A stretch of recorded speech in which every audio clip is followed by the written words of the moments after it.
Fortis Media, and I usually don't say anything at the start of these compilations, but hear me out for the next 15 seconds. Most of you aren't getting my notifications anymore. Can you please check if you're still subbed? YouTube has been turning it off for a bunch of people, so you might want to check that. Alright then, back to the spooks. Have a good night. My father tells me this story of my childhood every once in a while. When I was around 6 years old, my dad's best friend ended his life. His name was Joe. Obviously, it was a very rough emotional time for my dad. Joe was my dad's best man at his wedding, the one guy who was always there for him. After my dad got married, he and my mom left Joe and the town they were in to start a life outside the town they grew up in. After years of moving around California, my family eventually moved to Utah, where my father worked for a successful internet business. Joe stayed behind in Washington because my family was so far away from their old life. With Joe, there wasn't a lot of foresight or warning that Joe intended to end his own life, though Joe's sister apparently had been blaming Joe's wife for her brother's suicide. Joe and his wife drank a lot of booze, and probably as a result fought a lot.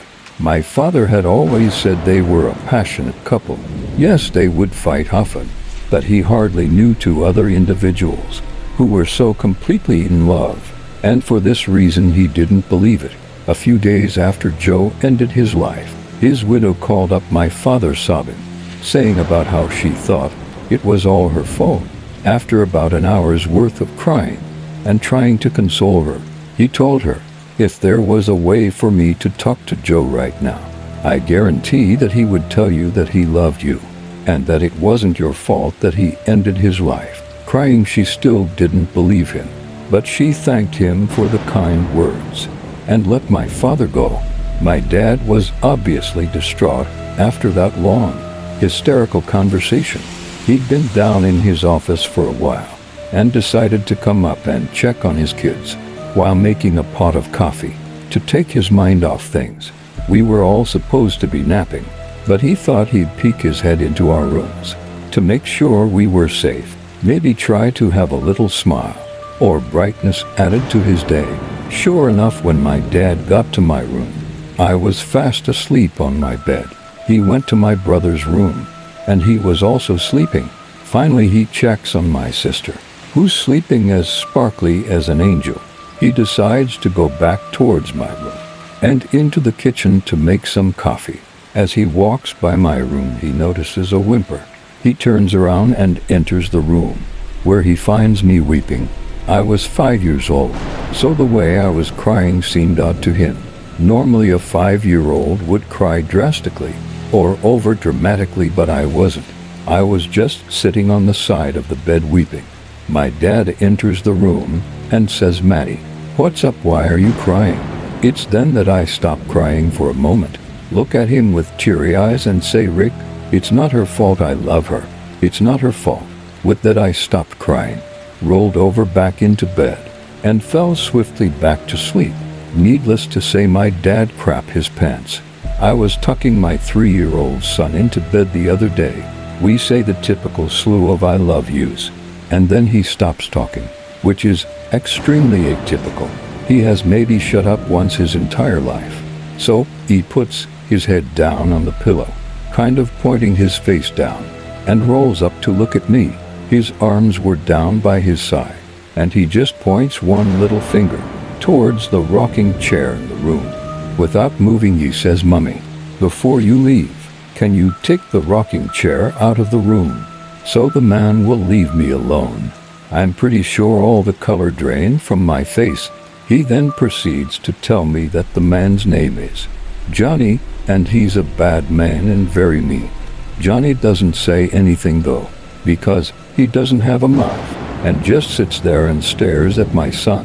In 2001, my grandpa, who I always referred to as Papa, was diagnosed with prostate cancer. I don't know the details, but I remember thinking it wasn't too bad, because my whole family played the whole thing down constantly. I had never suffered a death in the family. I'd never even seen a dying person before, so I had no way to judge how Papa was actually doing. So I accepted my dad's insistence that his father was doing just fine. Eventually, the doctors told my family to take Papa home. My parents assured me it was because he was getting better. Obviously, my dad would be at my grandma's and Pop-Up's house every morning to help out. But after he had done everything he could for them, he would return home and ask if my sister and I wanted to go see them. We would obviously say yes, and he'd hop back into the car and carry us back out to their house. One day I remember having a really strange dream. It was cowboys and Indians. I've never been interested in westerns and all of that, but my Pop-Up loves them. Suddenly he appeared in my dream. Well, not in my dream, more like in front of it, and he mouthed something inaudible, and I woke up. I looked at the clock. It was around 7:30, way too early for a 13-year-old boy to be up, but the dream had shaken me, so I had crawled out of bed.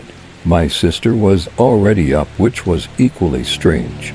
I said good morning and grabbed some cereal, and around noon my dad came home as usual and asked us if we wanted to see Grandma and Papa. By this point he knows he doesn't need to ask, but habits are hard to break. We load up the car and head on over. Here's where everyone faints, surprised out of politeness. Before my dad turns the car off, he says, "Guys, I have some news for you. Papa died this morning." I was stunned for many reasons, obviously. First, I thought he was getting better, and two was because I recalled the dream and realized that it was my Papa. He was mouthing goodbye. I later realized he had died at 7:30 that morning, the same time he appeared in my dream. Furthermore, my dad would always bring our dog with him to my grandparents', a little Jack Russell named Lucky. Lucky would always hide under the hospital bed. My Papa was in the day Pop-Up died. Lucky skulked out from under the bed, and as he took his last breath, Lucky took off on the far side of the room and let out a chilling howl. When I was younger, every year for Christmas, I would drive upstate to my aunt's house along a stretch of highway. I cannot, for the life of me, remember the name of this road. All I know is it runs nearby Akron at some point. However, most of the drive is through rural areas, with little to no towns nearby. It was the dead of night, and my groggy self had gotten off a long shift and had to drag my ass to my aunt's house, since my extended family was expecting me there. The following morning, halfway through the drive, I realized I was low on gas, which irritated me. My brother told me he had filled it up the day before, so he either forgot or was straight lying. I saw an archaic-looking sign for a gas station off the next road. It wasn't an official road sign. Literally, a pole with a slab of metal attached with gas, off next exit, or something along those lines painted on it. That seemed a little sketchy, but people do the same thing with fruit stands on highways. So, whatever, I pulled off the next exit on some dilapidated country road through dense woods. The whole thing was creepy and surreal. I kept expecting Leatherface to come, running out the trees with the chainsaw. Eventually I came to the gas station and quickly realized it hadn't been open for years. It was all rusted, and the convenience store roof was caving in. The gas pumps had all been taken out as well. I pulled over next to it and checked my gauge. I probably would only make it another half mile before running out. So I called AAA and they said they'd send a truck over. Now I was playing the waiting game. I left my engine on because when the headlights were off, everything was pitch black, and my paranoid self wasn't sitting next to an abandoned gas station in the middle of a forest in complete darkness. So most of the way went uneventful until I sensed movement around the side of the old store where my lights are pointed at. I look up but didn't see anything, so I looked back down at my phone. Then over the sound of the night, I hear someone yell, "Hey buddy, come over here," in a demanding tone. I look up and there's a dude standing by the old store, looking towards me illuminated by my headlights. He looked like a run-of-the-mill homeless guy. I was honestly spooked, and figured he must have been squatting there, still watching it.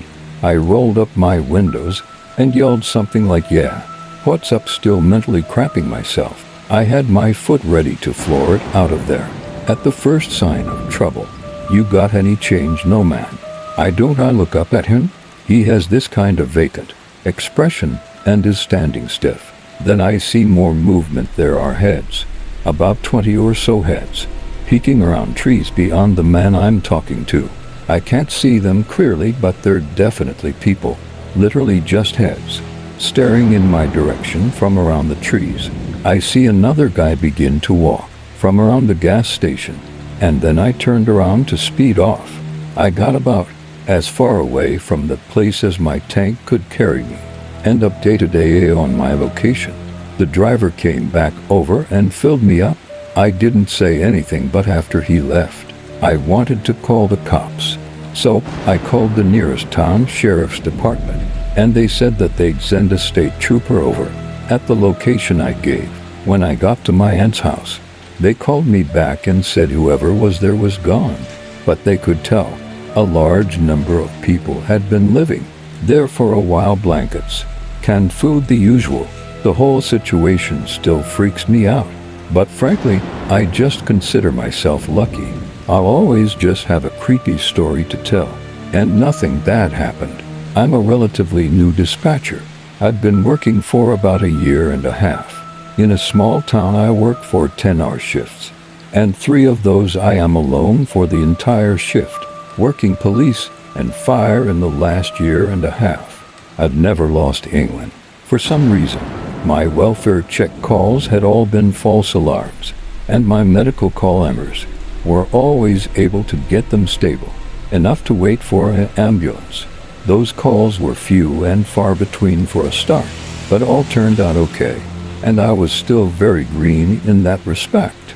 About 2 weeks ago, I had someone call from out of state in near hysterics because a woman in our town was sending cryptic statements to her via text about ending her life, but no one knew exactly where she was, and had made statements about not being far from home, and something about a cemetery, and that she was going to use a rope.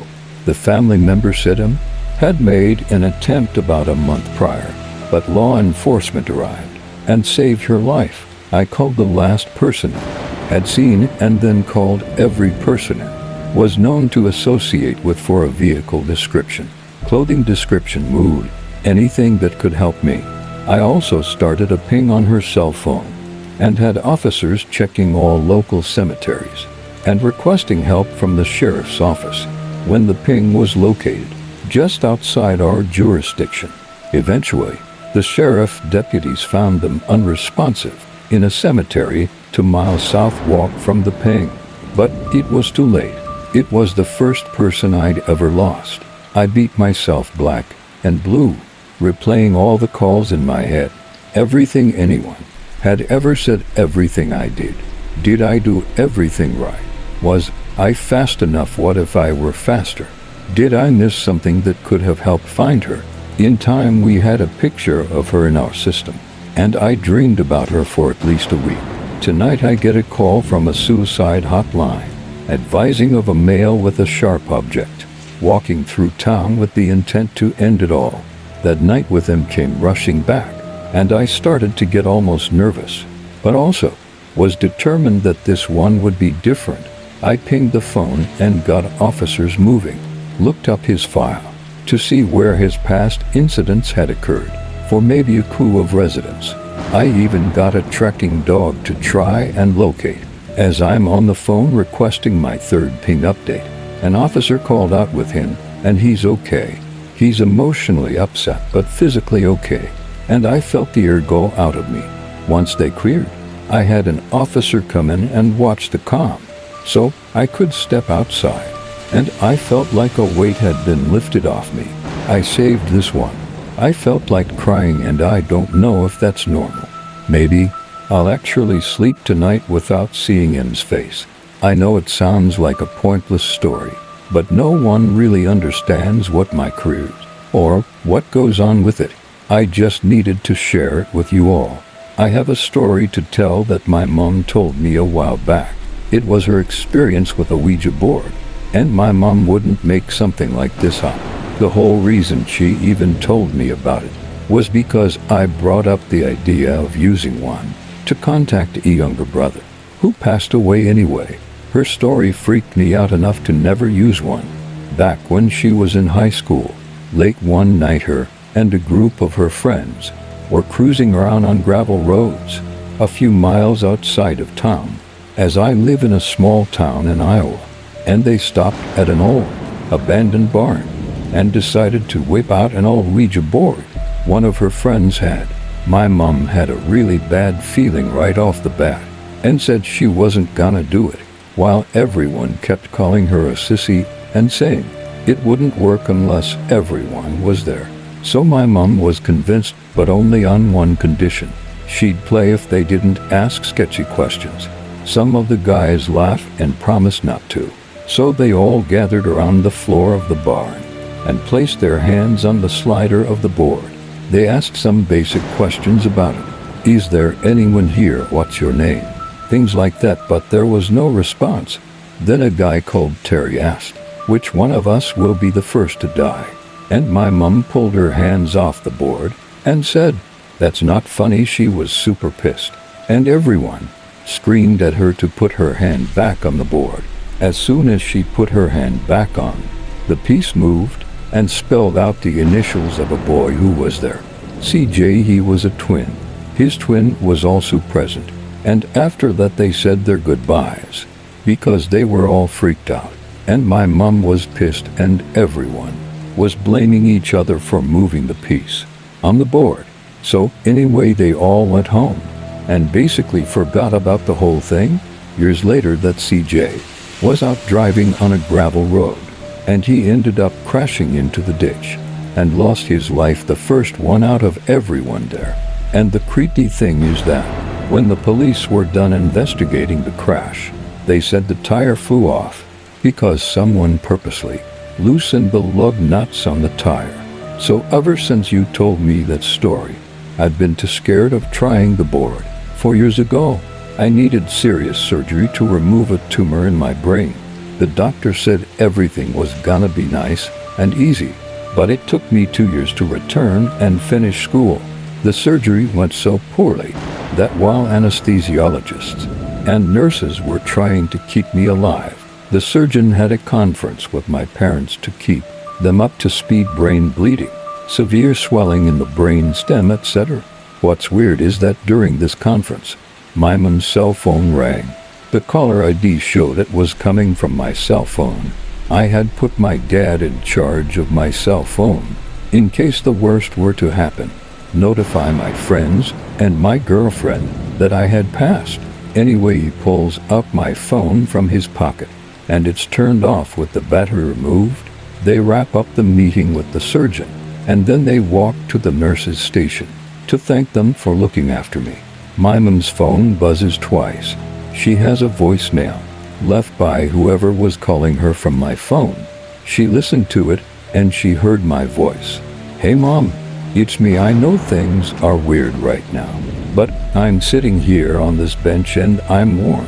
I think everything's gonna be okay. Talk to you later. Say hi to Dad for me. About a month after the surgery, when I had recovered and moved back home, my mom had me listen to the voicemail, and I couldn't believe it. I turned white. I cried when I heard my own voice. I thought maybe I had died, was being punished. I immediately opened my phone and looked through the call history. There I saw the timestamp of an outgoing call on the date of my surgery, 20 minutes after I was wheeled into the operating room. I don't know what in the world caused this. When I was around 17, I was at my friend's apartment building, which his parents owned. We had an apartment to hang out in on the top floor and used to go to the roof to smoke. That night we were about to go up, but I had to pee. So I told him I'll meet you up there. After I was done, I went to the stairs to the attic portion that was connected to the roof. There were no lights up there, so we used our phones to guide us. It was an old building, and the attic was creepy and cluttered all the time. As I made my way to the roof door, I saw a shadow pass by me. I followed the direction it went, thinking it was my friend. I kept saying that I knew it was him, and to stop playing around. It passed me a few more times when I heard my friend's voice from downstairs. He got a call from his girlfriend and was in another room talking to her the whole time. I have no idea what that shadow figure was, and I still refuse to go back up to that roof at night. After that, I once had a friend that I knew for almost 5 years. I met him when I was only 11, and he was about 20. Despite the shady age difference, he never did anything that would make me think he was a creep. He was protective, yes, but in a fatherly way. My father was deployed to Iraq when I was 10, so he was like the substitute. While my dad was miles away, we usually talked over Skype, and we would talk hours at a time. I had a friend who also talked to him, but not as often as I did. About a year ago, he died in a car accident with his cousin in Europe, and of course I grieved. It wasn't often that I would cry over anything, but this was something that hit me hard. This is only a little bit of a backstory. So, I've always been someone who's trusted their gut, and strangely enough, even in my dreams, I've had small harmless dreams, which I experienced the same thing.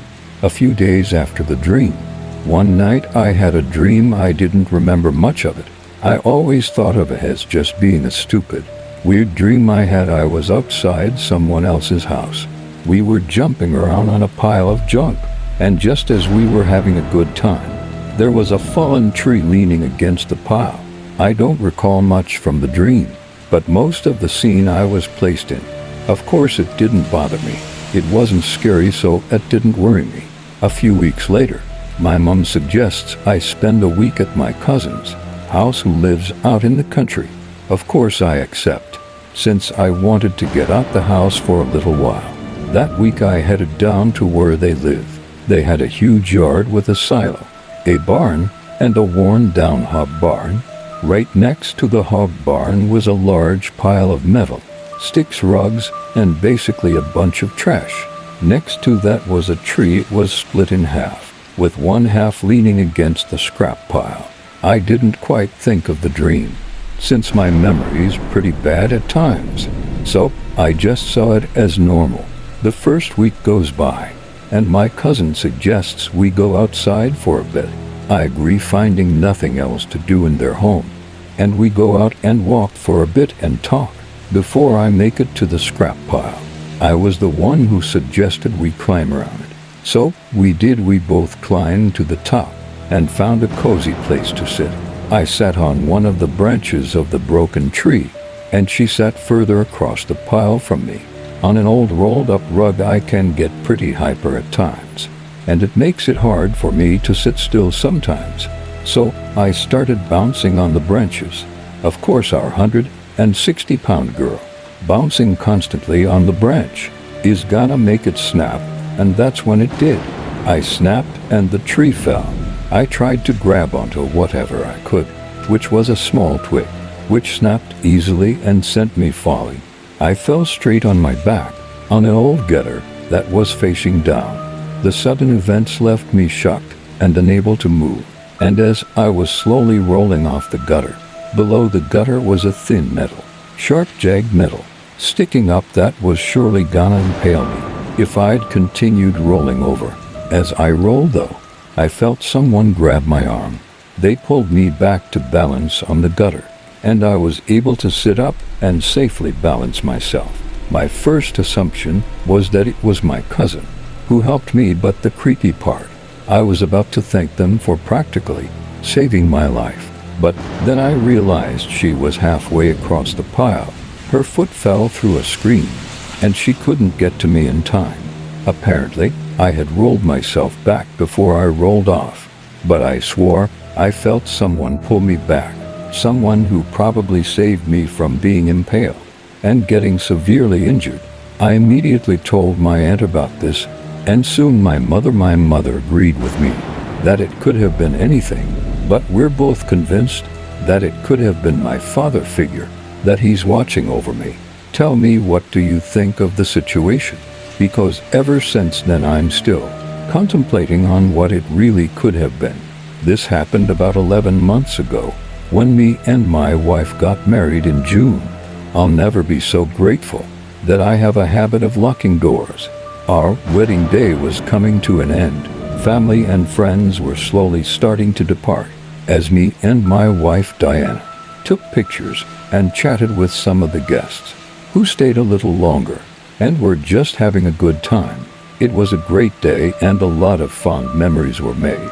But what we least expected is what happened that night, as we were on our way to our honeymoon.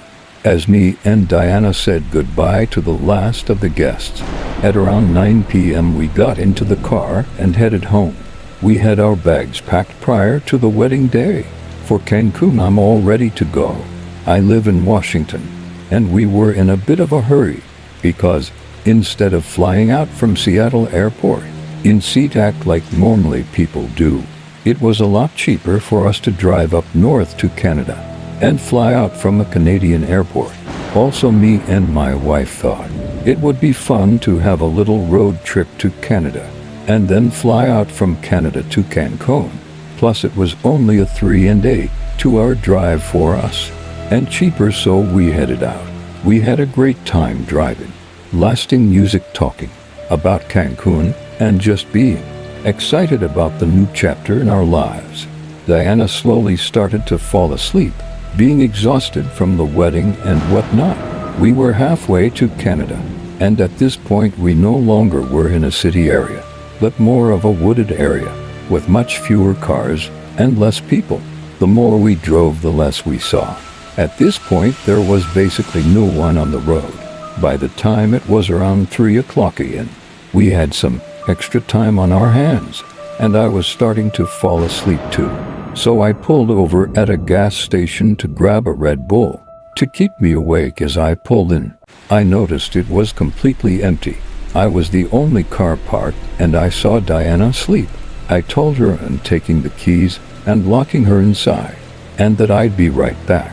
I wasn't sure if she could hear me, but she kind of motioned her hand, like normally people do when they're too tired to care. I came back around 6 minutes later to find my wife shaking and crying. I was confused and freaking out a bit, because I wasn't sure why. She couldn't even get words out at first, and after she calmed down a while later, she relayed the following. Apparently she did hear me when I told her I'd take the keys and be right back, and as she was sleeping she was awoken by a tapping on the driver's side window. Being too tired to get up or even open her eyes, she lazily went for the unlock button on the passenger side door. As she was going for it, she froze. A thought passed her mind, and then she remembered. Didn't he say he had the keys? Why would he need me to unlock the door for him? That's when she heard a woman's voice, mumbling for the driver's side. She turned herself around to look at the window, and saw a woman with long, black hair, with wide eyes and a crooked smile on her face. She couldn't hear what she was saying at first, but then it became clear. She kept repeating in a mumbled tone, "Are you tired?" over and over. She freaked out and told the woman to leave her alone. The woman laughed and told my wife that she was tired. The woman never took her eyes off her and tried the door handle. At this point, my wife was close to tears and attempted to call me, but as she did, she heard what sounded like a phone buzz and realized I'd left my phone in the car. Out of options, my wife started honking the horn, trying to scare the woman off, while perhaps also getting my attention. The woman still had her gaze on her and started mumbling more, while laughing and trying the handle again. Then she mentioned something more about someone called Sarah and asked my wife if she knew her. After a few more mumbles, she laughed. To my wife's words, the minute she left, I came out the gas station. So my wife broke down I don't know how I didn't hear the honking of the car, and I still feel bad for leaving my phone. My wife also added that one of the creepier things about that woman is that she didn't look homeless, nor dirty nor anything. In fact, she seemed perfectly normal and well kept. My wife said she'll never forget the woman's wide eyes and the gaze she had on her with the smile. It also chills me to think what would have happened if my wife never realized that I had the keys, or if she never heard me about locking her inside and opened the door while facing the other way. I don't know what those women's intentions were, but if I couldn't hear the honk of the horn, I'm not sure I'd hear screams. To this day, I'm thankful I have a good habit of locking doors, and I'd recommend it, no matter how long you think you're going to be gone. About 5 years ago, I was volunteering in a listening service that was only aimed at helping children of up to 18 years old. A lot of training was required for this role, even though it was an anonymous phone call service. If a child presented us with a dangerous situation, and we had their permission, we could call the appropriate authorities, like police or social services. After a few weeks, I was feeling settled in and had taken many calls. The majority were just kids joking around, but there were many tough calls too. Most evenings after I had finished my shift, I would feel so overcome with emotion that I would fight back tears on my way home in my car. Having a small child of my own often made it harder to forget about. One phone call in particular really startled me, and to this day I often think about it. It was about 9:45 p.m., 15 minutes before my shift ended, and I was sitting around. I hadn't taken a call in over an hour, and time seemed to be moving so slowly. My phone rings and a petite, soft female voice says hello. I introduce myself, giving a fake name as I always do, and tell her a little bit about the service and what we would do if someone is in danger. She says almost immediately, "I need help. I'm babysitting my younger sister. She's only 2 months old and I'm 9. She's diabetic. She's turning blue. My mother and father have gone out. Please help." I felt as though all my training had gone out the window. I was panicking, but tried my best to keep my thoughts clear and my voice clear.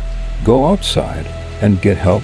Go knock at the neighbor's house and call the nearest adult." You see, the little girl talked me through her steps and said she had the baby in her arms and was about to go up the street. Listening to the noise of the traffic and the sounds of the night air, my heart was beating so fast, aching to know what was going on and feeling so helpless. I could hear the little girl speaking to someone, but couldn't make out what was being said. Next of all, a lady came on the phone. "I have them. Hello, hello. I have them both. I'm gonna take them to the nearest hospital." I thanked the lady, and she told me that help was on the way. I ended the call and gathered myself. I informed my supervisor. She was as shocked as I was when I gave her the details. She called the hospital in the area that the girl had given me, and also the police. And after an hour of filling in the mandatory documents, my supervisor followed up the inquiry about the call we had received, and they said they had no such cases. Finding it quite strange, we finished off writing the notes and shut down for the night. It wasn't until next shift the following week, which I was grateful for as I needed the time off. When I returned to work after my week off, my supervisor called me into her office and informed me that she had gone through my notes on the call I received and had gone to search the system for the similar scenarios and keywords. She told me that every caller has a profile, and the girl who had called was a frequent caller, and that she wasn't a little girl, but a lady in her early 30s in a psychiatric hospital, and she likes to pose as different people, but mostly as a child. This creeped me out considering the nature of service and the fact that an adult was abusing it. This information angered me and also disturbed me. I felt silly and naive, as I had believed this girl's story.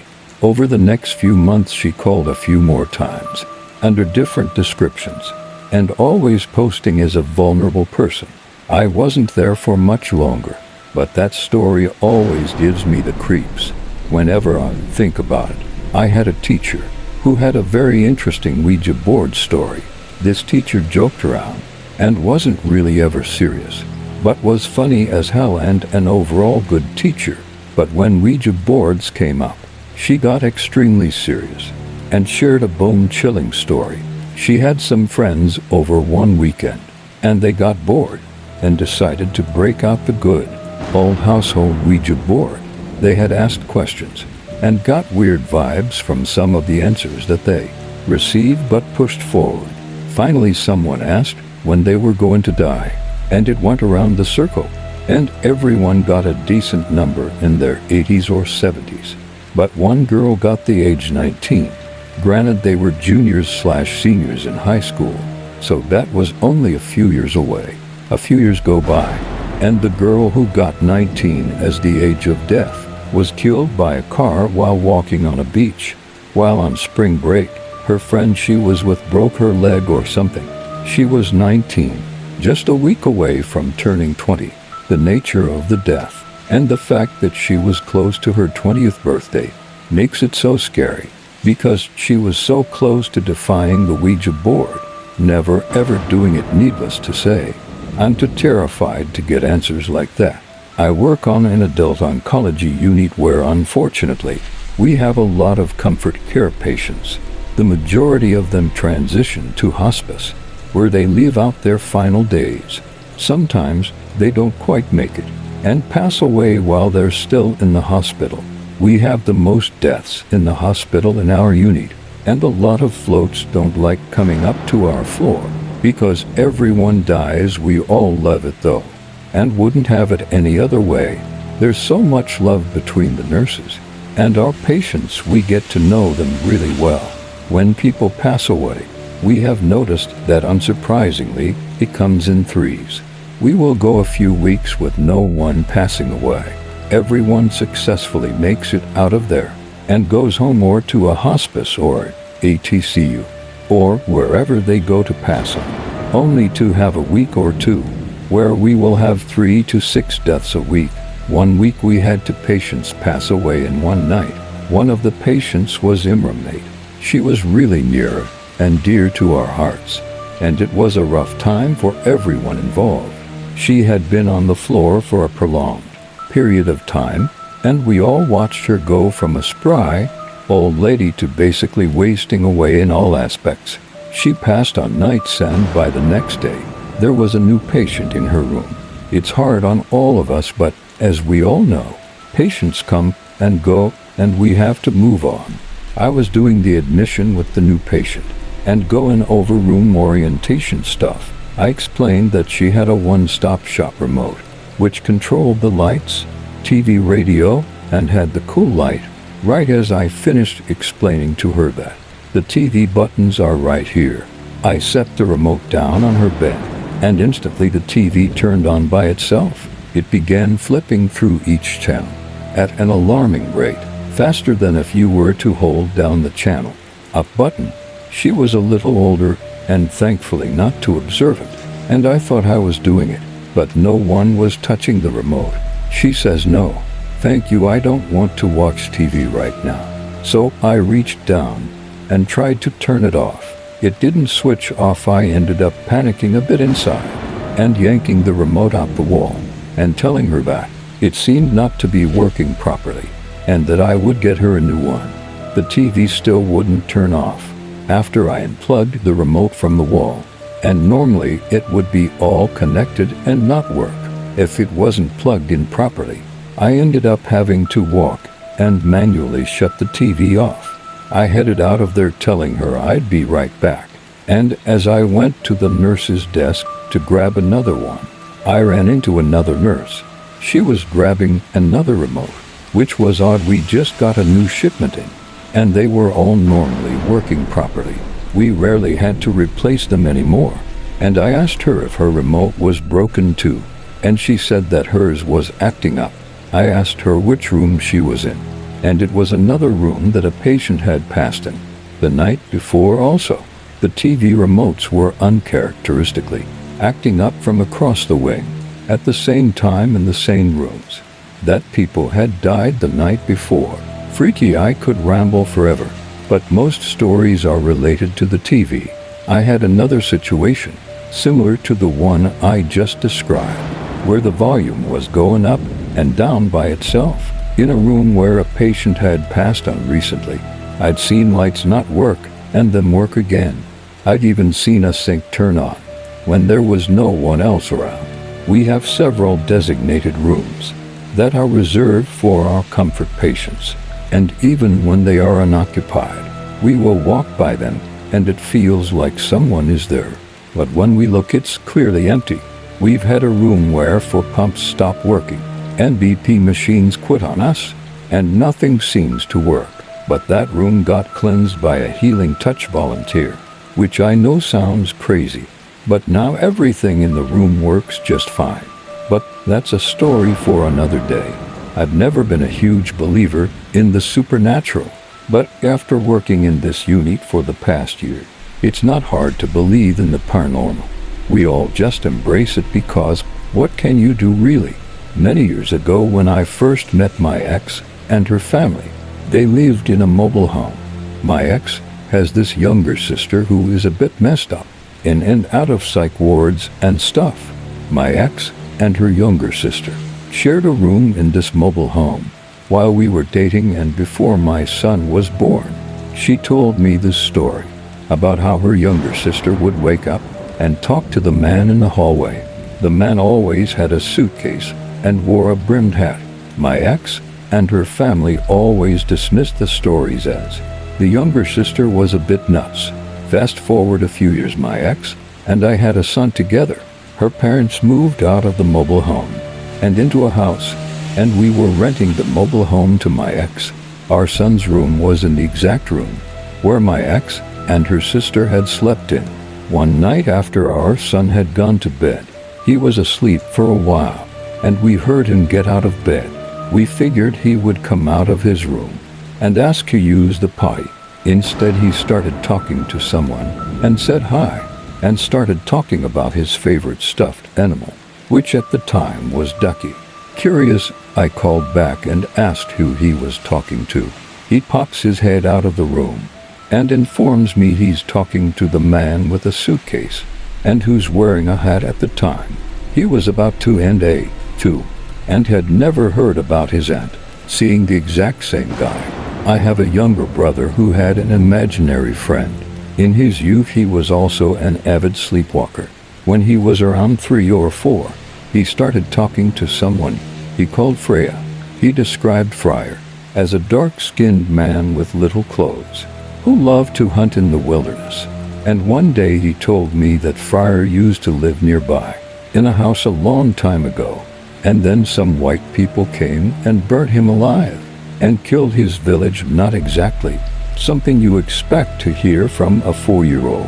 I remember I would be in my room and hear him talking like he was having a conversation, and when I would try and check on him, he would immediately become silent and turn his head as soon as I peeked around the corner. Very unsettling. Well, my older brother, the middle child, was visiting his dad for the summer, but the day before he got back, my youngest brother told my mother and I that Friar does not like it when brother is mean to me. He's gonna scare him. The night he got home, my mom and I were downstairs and heard a scream that I can still remember to this day. We ran upstairs and found the middle brother swearing that something was shaking the bed violently. It was a bunk bed. My youngest brother was sound asleep. A month later, my youngest brother took a bad fall and cracked his skull. He was fine but never spoke to Friar again after that.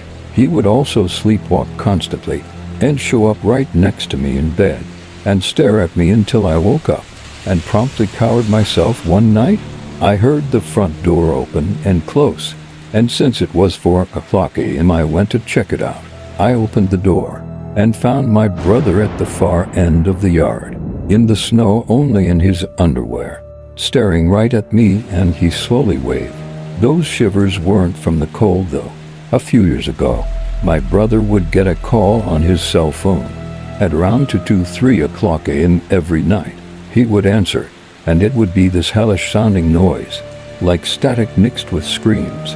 He changed his cell number after about a month of it, and it stopped, and after a week or so, it began again, the exact same noise, the exact same time. Finally one day he decided to back down the number. It was an old man that had no clue what he was talking about, and still the calls persisted. If he didn't answer, it would call a few more times. No messages were ever left. He decided to say screw it, end his contract with the phone company, switched to a new one, and then got an entirely new number. You guessed it, the screaming. Static calls continued after a short delay. By this time, he was terrified every night, and sure why this was happening. He backed out the number again, and got a different person. Around this time he lost his job and his phone. The call stopped, of course. His phone was disconnected now. So one day, my mom asked me to listen to this weird message. She got on our home phone. It was the static screaming. We showed my brother, and he was freaking out. He backed out the number again, and it said the number was disconnected this time. Never heard from it again after that. My husband and I were on a road trip, coming back to Louisiana from Iowa. We would drive in for our shifts, while the other person slept in the back of the car. It was 3 o'clock a.m., and he woke me up to start my shift. I looked around and didn't see another car in sight, or even a street light or building. He had taken an alternate route that he thought would be faster. Finally, we come across a small, local gas station with a single light on. It was closed and our car was the only one there. We pull over, and I'm getting ready to open the door so we can switch places, and my husband tells me to hold on. I look up, and from behind the back of the gas station, a man wearing rags ambles towards us quickly, not quite running, which made it even scarier in a zombie-esque way. I told my husband to hurry and drive away. He was intrigued though. He just stared ahead at the guy as he got closer and closer, and I started freaking out and screaming for him to go, until he did as he drove away. I looked behind us at the gas station as it disappeared into the distance. As far as I could see, the man followed the car at the same odd pace. He was walking it until he could no longer be seen. Gives me chills big time. I spent nearly a decade working with a large law enforcement agency in my home state as a police dispatcher.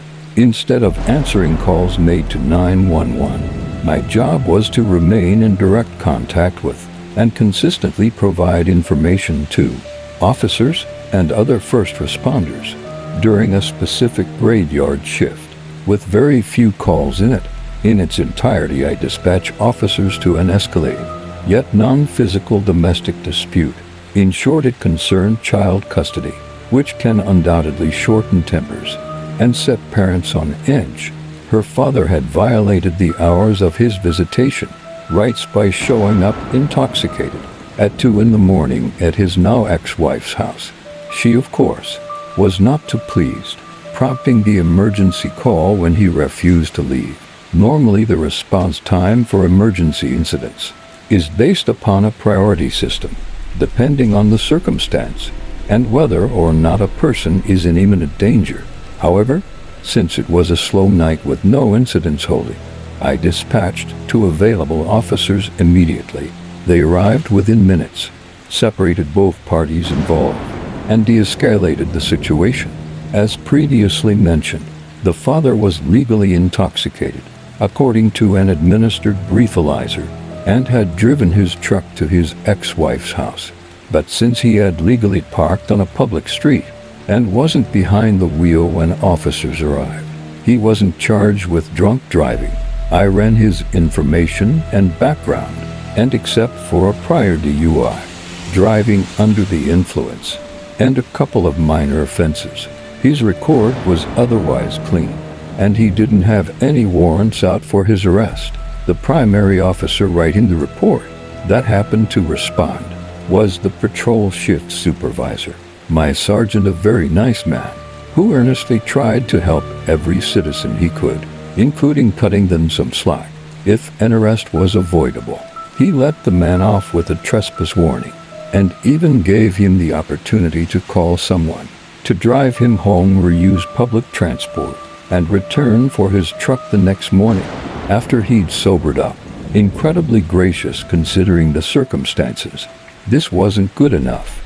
The man opted for an Uber driver, and the officers left after one had arrived. Apparently, the father had told the Uber driver to drop him off just around the next corner, and proceeded to call 911 again, demanding to speak to an officer.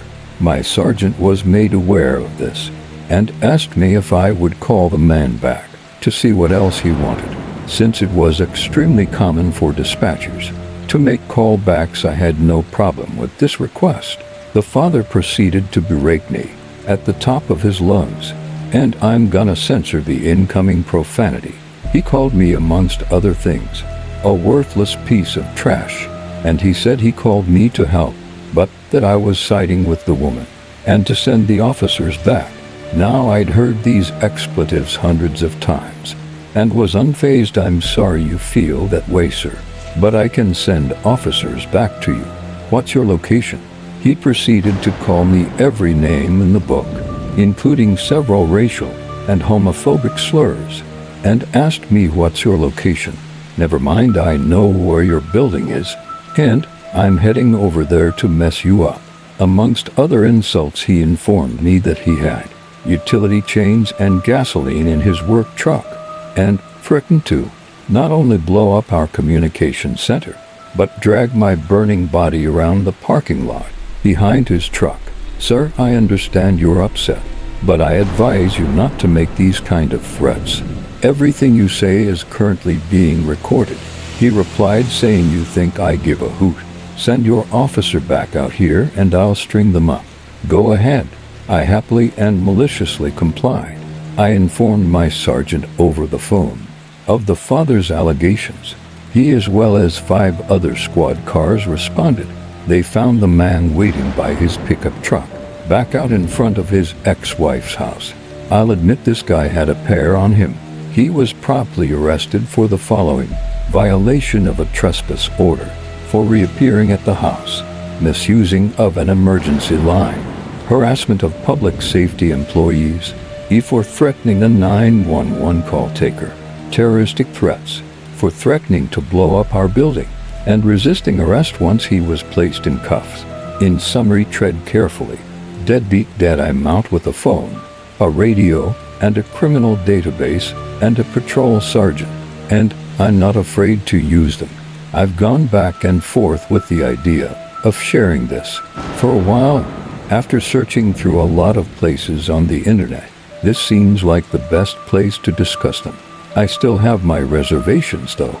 In any case, I am looking for answers. Several years ago, I was doing my undergraduate studies at a large university in Pennsylvania. This event happened in 2005. I was dating a girl called Erin at the time, who was big into New Age ideas, paganism, magic, and the like, and I did learn some cool stuff from her too. Eventually, I met some of her like-minded friends, and in our conversations, it came up that one of the rooms in the oldest building on campus caused 2 of them, a guy and a girl who were dating, to experience a lot of psychic distress. Kyle had gotten nosebleeds in the classroom, and Julie often grew disoriented or frightened when she was there. Someone in our group had the bright idea to sneak up there one night, and of course we all went for it. It was me, Kyle, Julie, Erin, and a medium named Audra and her friend Sharon, and another girl called Kesha. Sharon and Kesha, like me, had a lot of supernatural experiences in the past, but didn't consider themselves mediums or sensitive or anything. So one night, we bought a novelty Ouija board from Walmart, a glow-in-the-dark one, because why not, and started doing our thing. At first the planchette didn't do anything, but then it started twitching, and eventually it was whipping around, choosing letters that made no sense to any of us, until afterwards, as Kyle was writing down the letters, Then out of nowhere Audra started many convulsions. I don't know how else to describe it. Her eyes rolled up, and she started spasming and making these horrific pig noises, not just snorting or squealing, but belting those noises out, like I never thought a human would be able to make. She started crawling her way to the door. The blanket was going crazy, and when Carl jumps to her, to keep her from heading towards the stairs, which were directly across the hall, we all kind of snapped out of it. Audra was a small, slim girl, but it took 3 or 4 of us to keep her from leaving the room, and all the while, there was still horrible noises coming from her, and we all had this incredible sense of danger and foreboding. There wasn't a terrible smell or anything, like you read sometimes, but it was terrifying. Not to be anticlimactic, but after that, we packed everything up, went back to my apartment over a crappy pizza shop, and stayed huddled together for quite a while. I swear I threw the Ouija board out, but years later, I would find it under my bed at a parent's house when I was packing up to move. Seriously, any thoughts or experiences, similar or general comments would be great. I work as an elderly care worker down in the southwest of Australia. I love my job and love all my residents, who I look after and gain real cool friendships with. Sometime in early 2018, one of my favorite residents was put on palliative care, end-of-life care, which we look after more intensely, making sure they're the most comfortable they can be before they pass. I was able to spend a good amount of time of my shift being able to care for her in her final moments. As my shift ended, I got to say a last goodbye before I clocked off and went home to sleep. That night, I had a dream where I was with my friends at the beach, and we were running down the stairs to head to the water, where I turned my head to the left and find the resident who I'd looked after sitting there, staring at the ocean, with just a blank look on her face. I walk up in front of her and greet her, asking if she was feeling okay. I remembered in my dream that she was meant to be in strict palliative care, to which she replied, "No, number, I don't think I am." I kind of nodded to her and hoped that she'd feel better real soon, while I kind of wanted to wake up at that point. But the freaky part was when I woke up into another dream, where I was lying on my stomach in my room, in my bed, where I was experiencing a sleep paralysis, and I hear behind me, you guessed it, a little old lady's voice telling me Victoria's dead. Right, you know she was hurt, right? Shortly after hearing that, I feel 2 hands push on my body, as if they were trying to push me out of bed, at which point I woke up in the early morning, around 4 o'clock a.m., heavy breathing, and just straight up quite shaken, after going back to sleep and waking up in the morning and heading to work. I found out that the little old lady had passed away. At the same time I woke up from my sleep paralysis. I've told this story to a few friends to freak them out, but I've never actually looked up details on this sort of thing happening. Call it paranormal or coincidence. I'm still not quite sure. A few months ago, my 3-year-old daughter had the flu. After she was feeling a little better, my wife took her outside into our backyard to play. My wife was sitting on the back step, and my daughter came up and asked her if she could play with the little girl on our slide. My wife said, "I don't see a little girl." And my daughter said, "She is right over there on the slide, Mom. Can I play with her?" My wife said, "I don't see anyone." But my daughter insisted, She is on the slide and she's blue. Can I play with her?" My wife freaked out and said, "Let's go inside and make a snack." So they did for the rest of the day. My daughter kept going out too, looking at the back door, and kept telling my wife that the little blue girl was lonely. I attended the same university for my bachelor's and my PhD. There was a lovely woman by the name of Jennifer, who was my reading in the content area instructor. The guys all swooned over her as she was gorgeous, and I loved her because she read as the giver out loud. She was an awesome instructor and was doing her PhD in literacy. Fast forward a few years, and Jen had moved to South Carolina to teach literacy. I'm now in my PhD program and in the same grad student office she used to work in, with other literacy people and her colleagues. And then we get the news that she was murdered by her boyfriend. Everyone is in total disbelief and devastated. It was a huge blow to the department, as she was genuinely loved by everyone who knew her. So, after a few days, her funeral and her body were brought home. I'm in the office suite at school, very early in the morning when no one else was about. The grad students had a fishbowl office, 10 of us with group desks, within a larger office suite that was locked and had light motion sensors. I'm walking in and pass a locked door with windows when I see a woman with short, dark hair walk the other way inside, which was weird because the lights didn't flicker on as she moved. So I walked around the corner to the door with a key code and let myself in. I walk inside and head to where I saw her. The lights flicker on when they incense me, but no one was there. It's just me and an entire suite of empty offices. I swear to God it was her, saying goodbye to a place she spent so many years at, and where she had so many friends. It spooked the hell out of me though, and made me very sad. One night, as a freshman in college, I was making the hour-long drive from home back to campus. I'd made the drive many times. It was a straight shot on a well-traveled, well-lit highway, so even though it was dark out, I wasn't worried about my safety. About halfway through the drive, I pulled over for gas. It was a brand new BP gas station with tons of floodlights, direct off the highway, with a good bit of people around. I walked in to get some candy and noticed a greasy-looking man, about middle-aged with dark hair and a mustache, eyeing me up and smiling. I didn't read it as menacing. It seemed like he was just a simple country guy who smiled at everyone, and I smiled back. I've got my candy, paid for my stuff, turned and was about to walk out, and said thank you to the person holding the door open for me, and a voice said thank you. I soon realized it was the same man, but caught nothing of it. I got back in my car, locked the door, cranked the engine, and leaned over the console to get my candy. Out the bag there was a tap. I didn't even register it at first, and then a tap again. Someone obviously was tapping on my window.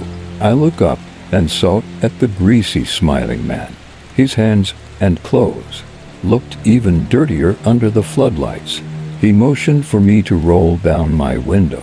I remembered thinking he had to be at least 45. What was he doing approaching an 18-year-old girl, driving home alone at night? At first, I tried to act confused and cupped my hand to my ear. Like what? I can't hear you, hoping he'd give up. But instead he cups his hands around his mouth, presses up against the window and says, roll down your window. I don't know what else to do. So I cracked the window open a teensy bit. I had one of those old school boxy tahoos, and I was sitting up high, so our faces were pretty much at the same level, and just a few inches apart. His fingers crawled up the side and slithered through the small window crack and into the car. I held my breath and tried not to freak out. He shifted his weight up onto the lift step and did a sort of pull up on the window to bring his eyes up to the opening. You wanna come play strip poker? Like any person in this scenario. It was a mix between confusion and being scared as hell. It was like a deer in headlights, trying to figure out what the actual hell to say to this creeper that will get me out of here without meeting my end. The total genius I was. I said, ha. Wait, what? I guess I was trying to storm. Who knows, he repeated himself, but this time bounced himself on the car step, making my car bounce along with him. He laughed and peered at me through the crack again. His hands started turning white as he tried to push down on the window. Then there was a car horn, and I thought someone was trying to help me. Nope, it was a bunch of his friends, telling him to hurry up and get me to come with them. Come on, girl, it'll be fun, we won't bite. They all laughed. Oh shucks, I'm sorry, but I really have to get back. Maybe next time though. AKL. My God, what?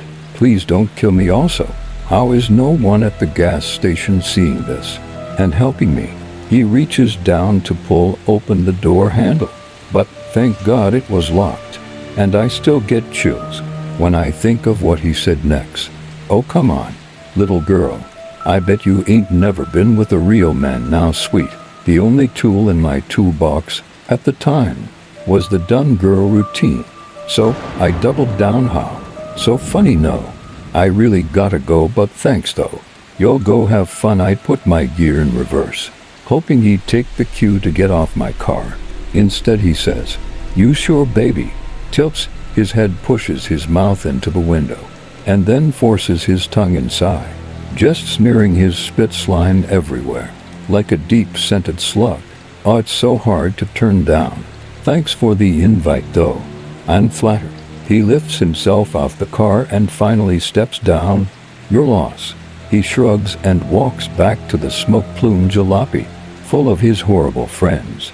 I burned rubber out of there, pulled onto the highway and called my friend, crying hysterically.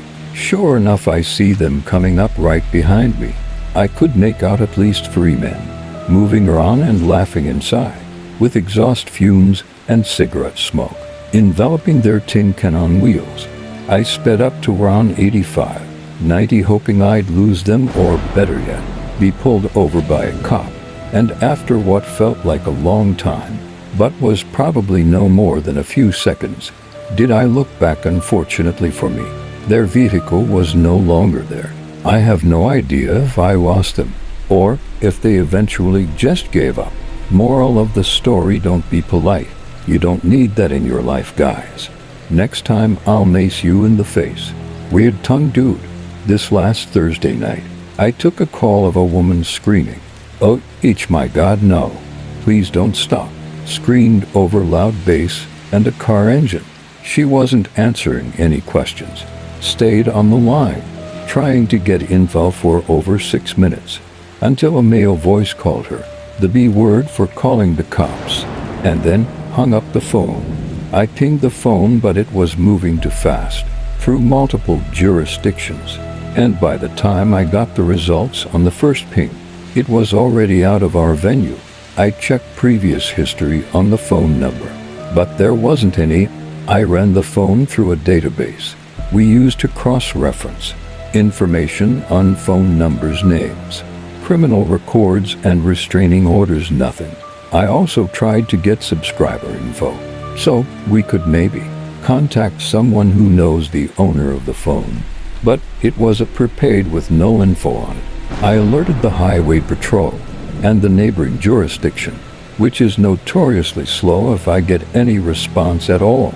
It took 2 minutes just to get to their emergency line, but without a vehicle description, it's pretty unlikely they're gonna do anything about it. I mean, what are they supposed to do? Pull over every car with a loud bass in a particularly bad or high crime area? I continued plotting the recurring pings I set up, but they all stopped in one of the worst parts of the neighboring jurisdiction, with a radius of 800 meters, basically 3 blocks containing 18 buildings, some with multiple floors. I tried calling it back a few times, but each call went straight to voicemail. Then my shift ended and I went home. I don't usually take calls home with me. Work stays at work is my motto, with maybe 1 or 2 exceptions. I shake it all off at the door, get in my car, and go be a good dad and husband. But this one's sticking with me no matter what. I could tell you what it's like to listen to a child tell you about his mom being beaten by his dad in front of him, and I had to testify in court about that call. I could tell you about listening to a family perish, screaming in a fire after an accident. I can tell you that if someone is reporting an OD happening in front of them, it has a particular note of desperation, unlike any other call. What it's like to hear someone end their life on the phone with you, or try and comfort an adult who's just found their parent deceased. I've listened to a mother scream as she realized She accidentally ended the life of her infant. I've talked to frantic parents whose children were taken, been at this job for a while, and I can tell you the time.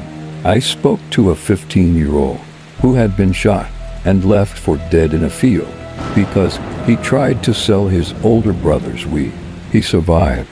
Or the guy who had been knifed multiple times and passed on the phone with 20 seconds before officers and paramedics showed up. Those were the rough calls, but at least I had some resolution to them. This one, nope, and I probably never will. Was it a woman being taken? Was her life being ended? Or was something horrific happening to her against her will? I have no idea. Could have been a partially disturbing song and a pocket dial for all I know. Was she found? Did she report what happened after? Is she alive now, or is she in an abandoned building? I don't know. Is there someone frantically searching for her right now? Did I ever meet her? Maybe, but I will never know. Not knowing is the hardest part of this job.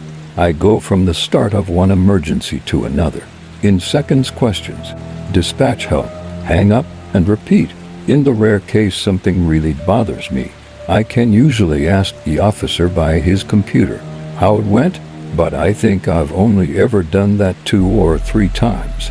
This call, I'll never know how it ended or what happened.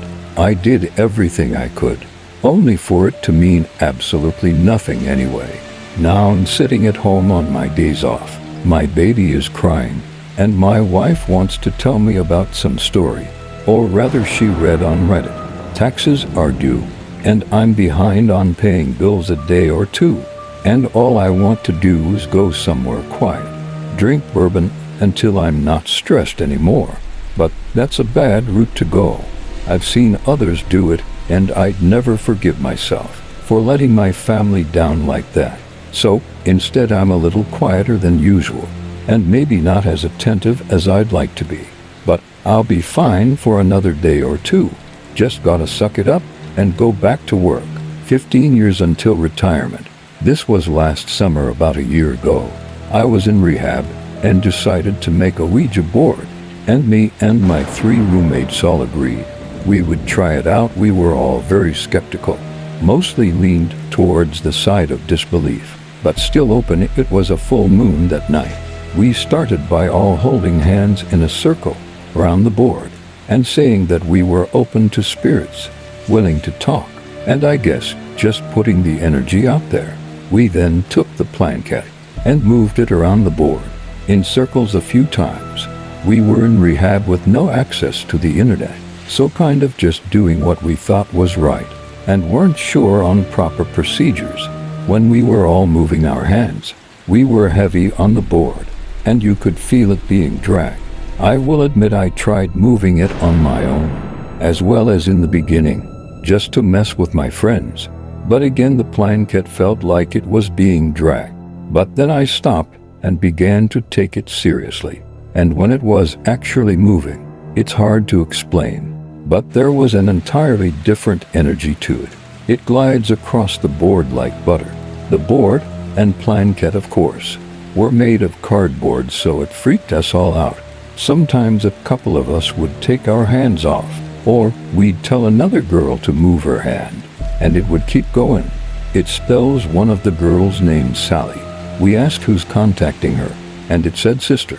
Sally had a little sister that died under her care. When they were small, Sally was scared. She asked for its name, and it spells F-L-O-R. I'm thinking maybe it's trying to say Florida, but stopped. But at this point, Sally is shaking and in tears. Her sister's name was Flora. None of us knew that after that. I think we contacted another spirit and said that it was female and had been shot, and maybe another one. It's crazy because the energies feel different, like how it glides across the board. So now we're all total believers. I think maybe the next night or 2 nights, after me and my roommate decide to play, I think we contacted a spirit similar to the last one, when all of a sudden the vibe completely changes. It spells out my name, and I'm like, oh no, as my name is very unique. And even though I believe in this now, That's the last thing I wanted to happen, for something to address me directly. Then the blanket starts zooming back and forth between A and Z really fast, over and over, basically flying out of our hands. We're kind of scared, and no matter what we ask, it keeps repeating the same letters over and over, and we get spooked and stop playing. The next night we decide to try again. Start like usual, putting forth our intentions, doing circles, and asking how many spirits were there with us. My name was spelled out again, and I asked who it was, and it said father. My friend asked me if my dad was dead, so I said no. We asked it what it wanted, and dude, it was spelling out painful, and then went back to doing the AZ thing, deciding it wasn't going anywhere. We said goodbye and put it away. We tried one more night, but it was the same spirit messing with us, with the same letters over and over. So didn't do it again. The whole experience was so insane to me. I kept a journal of all of this when it happened. So I went and looked and tried to give all the details I could for you to understand the experience. I was a nurse for 7 years, and my entire career I worked at a single facility. The facility had many renovations done during the years, as it opened in 1960. By 2011, when I started working there, only half the facility was the original building, and the rest had all been added over the years. I worked nights mostly because I'm a night owl, and found it easier than morning work. I had a number of odd experiences, but I'll share the main ones that stick with me. Firstly, I had experiences with the supernatural since the age of 3, so I believe in the supernatural but wasn't obsessed. More aware, if that makes sense. There was one wing in particular that was part of the original building, which had a small sitting room and a television for residents to enjoy during the day. During my night shifts, this one area gave me such a feeling of dread and fear that I would only be near it for as long as I had to. I would go out of my way and take the long way back to the nurse's station just to avoid being near it. Nothing I knew ever happened there, but my gut feeling was screaming at me that there was something there, and it was not happy. This feeling eased during daylight, but once it was night, the feeling was there. It felt as if someone was watching me, and they didn't like the fact that I was there.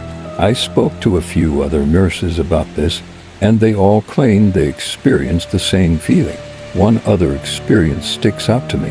A 90-year-old woman called Jane went to breakfast and asked to be taken back to her room for a sleep. She was a very healthy woman, but she said she wasn't feeling well. When the nurse did her next round, 20 minutes later, they found that the resident had passed away. In her sleep, I found out it was an aortic aneurysm. So, she didn't suffer, unfortunately. Death is rarely quick in aged care, so usually a slow process of days or weeks. Jean was a very sweet, polished lady. She had outlived her children, and her husband had passed many years ago, so she never had visitors. I would check on her and bring her tea at exactly 9:30 p.m. and say goodnight. As you could probably guess, not everything goes to schedule in healthcare, and it was not always possible to stick to a strict routine. But if it got to 9:35, she would ring her call bell and ask for her tea, then apologize profusely for ringing her bell. And every time I answered with, "Whenever you need help, press the button. It's not trouble, I love to help." She would then say her usual goodnight, "Sweet girl," and I'd leave and get on with my shift. The funeral home was late to pick her up, and I helped the undertaker in the afternoon. When my shift started, all the rooms had a call bell next to the toilet, one next to the bed, and the resident wore a necklace or bracelet with a call bell attached to it. When a resident passes their room, call bells are disconnected the same day, and the personal bell is put in the nurse's station, ready for the next person to move in. At 9:36, the call bell went to her room and started ringing again. This was impossible. Her room had been disconnected, and her personal bell was sitting in a drawer. next to me, slightly freaked. I went down to her room and checked to make sure there wasn't a dementia patient who just wandered in there. Maybe maintenance hadn't turned the bell off, even though I personally spoke to them after they did. So it was just trying to rationalize it. I suppose I went into the room and it was pitch black. No one was inside, and the bell had definitely been turned off, and I was unable to turn it off from inside the room, so I had to cancel it from the main desk. I instantly had a feeling of peace. Weird, because in every other situation, I would have been a mess. I think perhaps she was just saying goodbye. As I was closing the door to her room, I heard a shriek, and my best friend came running down the corridor, crying in a state. Once I got her to calm down, she said she was in the other wing, chatting to Jane as she walked past her in her nightie, and she turned the corner to the front wing. But when she looked around the corner, she wasn't there. She's dead. What the hell did she just see? I figured I'd share with you some strange, and what I believe to be paranormal experiences happening at my place of employment. I work at an old restaurant in a city in Oregon. I will not say which city for obvious reasons. The restaurant has been around 35 years, so you can already imagine how old the building is. I work as a bread baker during the night hours. My shift is usually from 8:30 p.m. till about 3 o'clock a.m., depending on which products need to be made. My coworkers tend to leave at around 10 o'clock. Sometimes the dishwasher is there for a bit later. Thought I got lucky moving here and landing this job right away at $13 an hour. And now I don't feel so lucky. My first experience was the second month of working there. I had just put some hamburger buns in the proofer and had some time to kill. So I walked into the dining area to make myself an espresso. Halfway there, I noticed a faint whistle coming from the dining area. I shrugged it off as it stopped once I entered. As soon as the espresso was done, the whistling started again, but louder. I couldn't make it out if it was a song or something else, but it went on for about a minute, then stopped.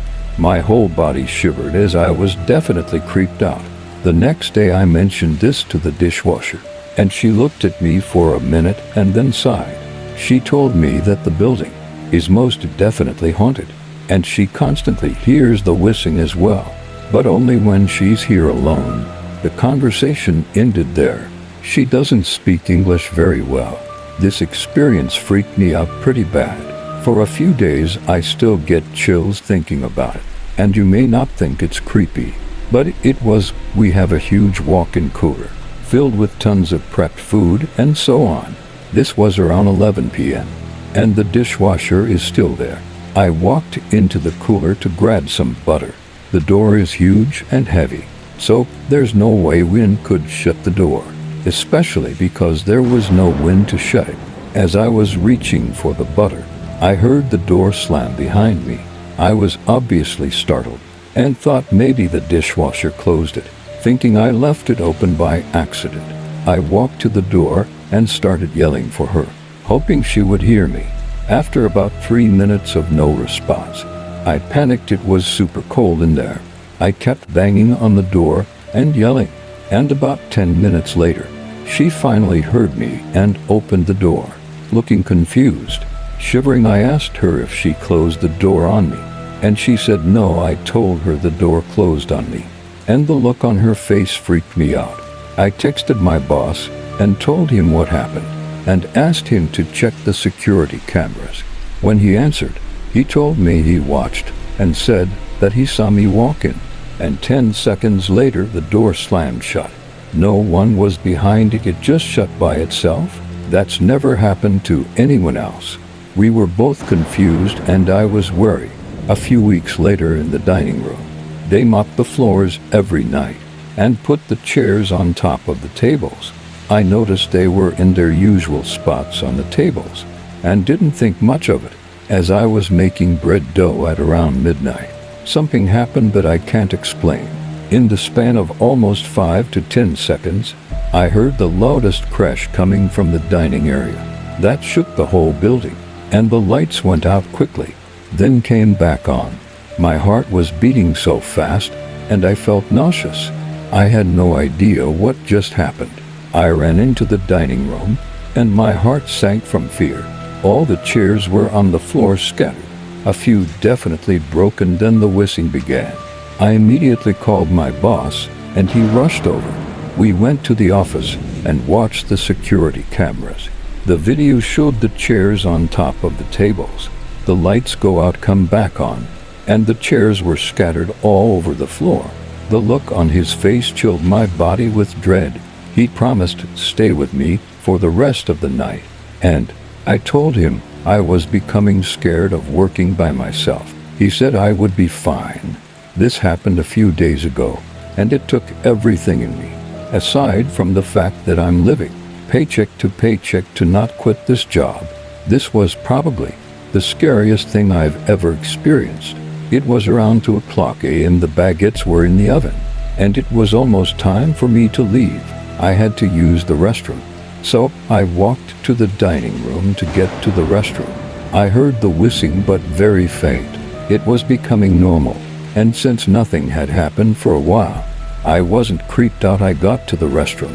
It's a one person, locked the door, and sat down to do my business. About 30 seconds in, I hear a faint whisper come from outside the door. I chalked it up to hearing things. Then I heard someone knock, very likely. My heart stopped. I was alone, or so I thought. I sat there in silence.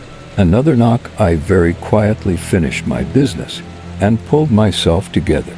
I stood somewhat close to the door to try and hear what was outside. Another knock, and then I heard a faint whisper say hello. I almost screamed and almost wet my pants. Even though I had already peed, I kept quiet in the fear that this maybe wasn't a ghost, but a junkie or creeper who managed to slip inside. Somehow, it knocked again, louder this time, and the voice whispered, "I know you're in there." It sounded like a man's voice, but I couldn't tell. It began to jiggle the handle of the door, and that's when I flipped out, screamed to leave me alone, and the handle jiggled more violently, and then abruptly stopped. I stood there in fear for about a minute. It slammed the door so hard, I was surprised it didn't fling open. My heart was racing, and tears were streaming down my cheeks. Everything went silent for a good 20 seconds. There was another loud bang that shook the whole restaurant again. The door swung open so violently, and no one was there. I ran out of there so fast, screaming and crying. Chairs were flung about, tables turned over, coffee cups shattered on the ground. I ran to the kitchen, grabbed my things, shut the ovens off. Hell, I didn't care if the baguettes were done or not, and ran out the building to my car. I called my boss, sobbing and hyperventilating, and he told me to wait in my car. He arrived 5 minutes later, flying into the parking lot in his car. Got out, but I told him I was not going back in there. He went inside and came out about 10 minutes later, looking weary and upset. He told me he watched the security footage and couldn't believe what he saw. As soon as I had closed the bathroom door, he saw a sort of dark cloud-like figure float in front of the door. Right before the bang, the camera went to static for a few seconds to show the whole dining room a mess. Then the camera showed me running out of the bathroom. It's only been a few days since that happened. I'm still shaken a bit by it. My boss gave me the week off, paid time. I need to think this through. Is it actually worth it working in constant fear? This is my brother's story, not mine. He is the janitor at this church, and he works late at night. Before he started working there, he not only didn't believe in ghosts, but he literally thought that those who did were of an inferior intelligence. The first experience he had was when he was trying to study in this one room at the front of the church. He was trying to study, but the noise started, and it sounded like whispers in a language he couldn't understand. He thought his brain was playing tricks on him, so he kept trying to study, but the noise got progressively louder and louder until he couldn't take it anymore and ran out the church. The scariest experience he had was one night. When he was vacuuming, he had a phone at the time that would super annoyingly inform him every 5 minutes, for the hour before it died, that it had low battery. He was vacuuming like he always did, and then he received a call. It was from the church's phone number, and before he could pick up or eject, his phone instantly died. He started sprinting to his car, and he heard the noise of the door in front of him open, even though it just stayed shut. He told me he smoked 14 cigarettes in his car on his 10-minute drive back to his place that night. Then, after having these experiences, he started asking other people who worked for the church if they'd had anything strange happen to them. All of them said yes. The scariest one was of this lady who works in one of the offices in the church. One night she was working late, and the church was empty when this old woman, who she knew, appeared out of nowhere. She was all like, "Hey Mabel, come in the service tomorrow." But Mabel ignored her and continued towards the stairs and started walking up them. She was very confused and felt that Mabel was being rude, or perhaps didn't hear. So she left her office to go upstairs and find Mabel, but there was no one there. When she got to the top, she remembered that this particular old woman had had a funeral in the church recently, after dying the week before. And now that I can talk about my own experience, I was once closing up an event at the rec center I work in. I was locking the doors and picking stuff up and doing general cleaning when I heard 2 notes played on a piano in the big event room I was in. I asked who was messing with me and looked around, and there was literally no one there. One summer night about 3 years ago, when I was 22 and a single mother, I had just left my boyfriend's house. It was the weekend, and my daughter was with her father. Due to our arrangements, he got her on the weekends, and I was not even halfway home when I figured that I'd stop at Sheetz to get a nice coffee and some gas for the long ride ahead of me. With hardly anyone at the gas station, I pulled right up beside the pump and grabbed my purse so that I could go to the store and pay. I walked in and I paid for gas and coffee as usual. On my way out the store, I get halfway into my car, and I get this feeling that someone is staring at me. I look over and see an older guy in his 40s, getting ready to walk into the store, and he's giving me the most messed up look that anyone's ever given me.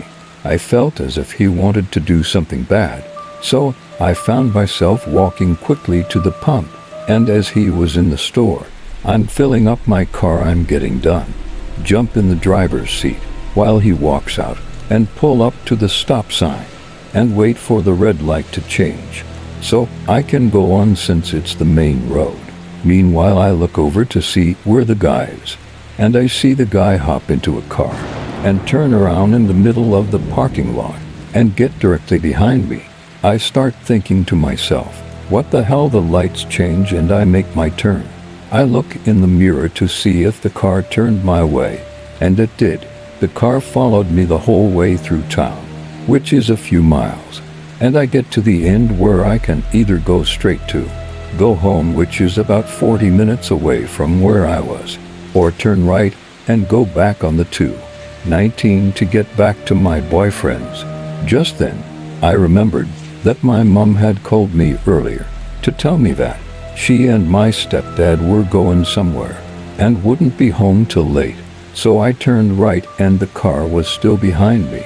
I call my boyfriend and tell him the car is following me and explain the situation. All freaked out, he stays on the phone with me. Meanwhile, I'm speeding down the road and trying to lose this person by purposely hopping in front of other cars in hopes that maybe by any luck I would either lose the car or get pulled over.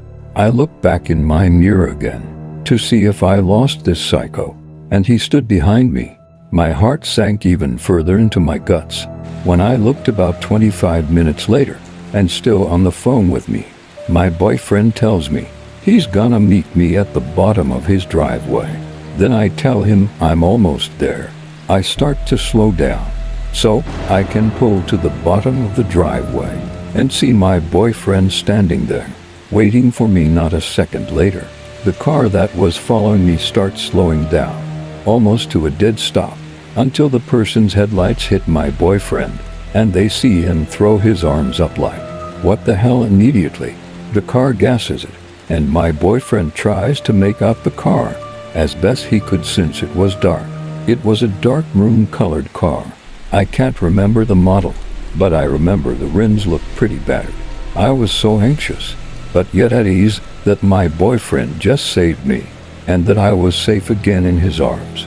To this day, I still can't stop thinking about what would have happened to me if I had just gone home, especially considering where I lived and how many miles away it was from the middle of nowhere. Even when your closest neighbors are Amish, no one would have been able to hear me scream. The person could have done whatever they wanted to me, and I would have been completely alone. I was a police dispatcher 1 year in college for the campus police. Worcestershire Polytechnic Institute, by the way, was generally really boring. A small nerdy school, and not much happened.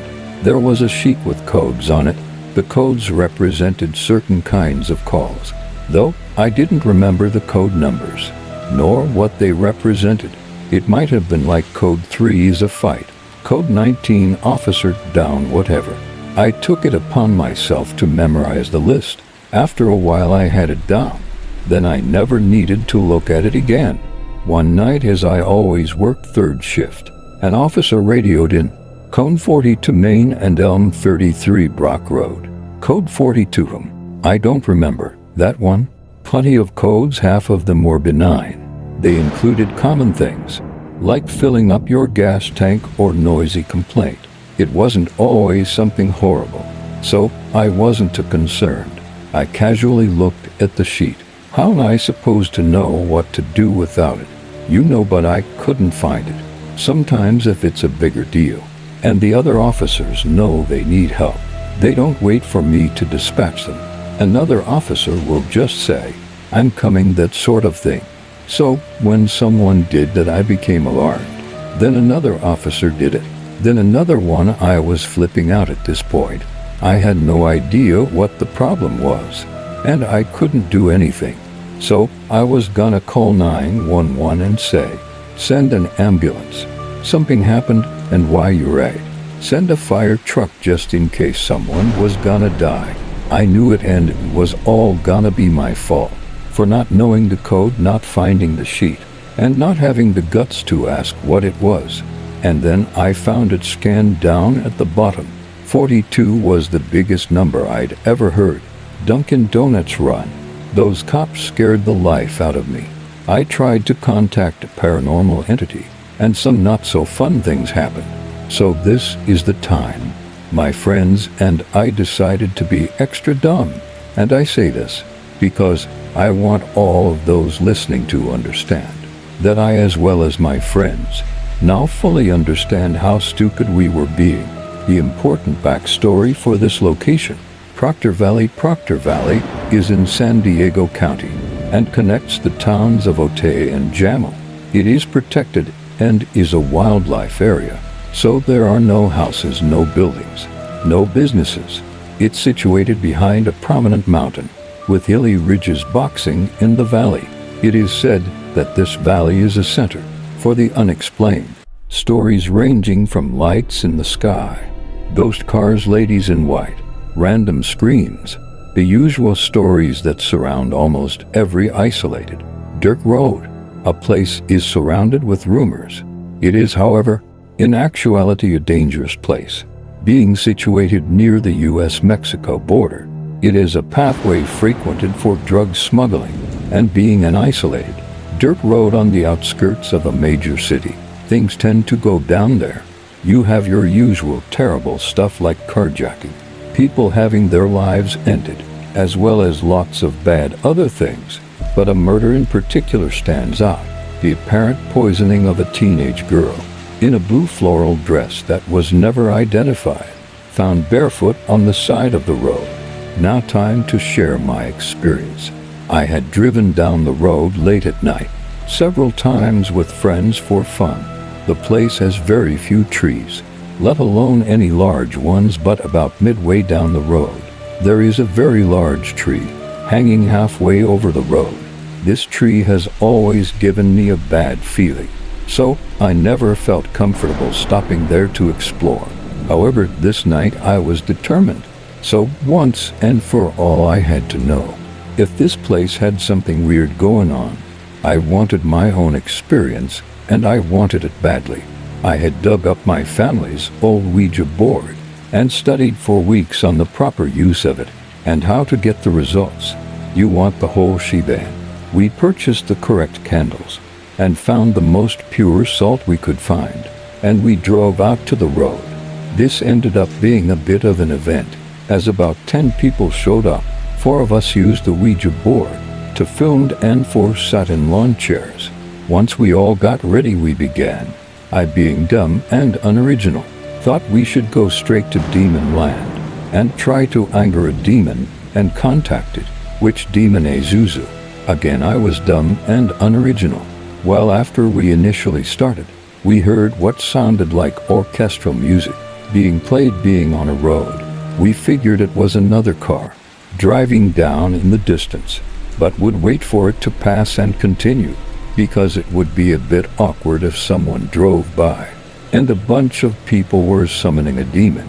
We waited 25 minutes, but no car showed up. There were no headlights, no noise, besides the music, and us being a bit confused and somewhat scared, we carried on. The planchette was moving, but based on the answers, someone had to be moving it. So when a random twig snapped, and everyone jumped out of fear, I just stayed with my finger on the planchette. One person, the person moving the planchette, got too scared and opted out, so I and 2 others braved on. I did my best to angle whatever could be out there, and to my surprise we got a response. There was no music being played anymore, and the piece was moving. I asked if anyone was there and if they wished to communicate. The piece slowly moved to yes in a slow, smooth motion that honestly felt terrifying. It felt like it was being dragged across the board, not like someone was pushing or sliding it. With the confirmation of something wishing to speak, I moved to the next question. Are you Pazuzu? The same feeling. The planchette moved to no. My heart sunk. I was thinking, okay, well, I got something biting. Let's see what it is. I see everything is fixed on the board. Eyes locked, and I asked, probably the next logical thing that most people would. Are you a good spirit? Then, the 2 phones that were being used to film the event turn off. They then wouldn't turn back on, and the planchette begins to move. It slides to the letter G, and we all let out a big phew. Everyone was relieved. It was gonna spell good, but then unsurprisingly moved to 0.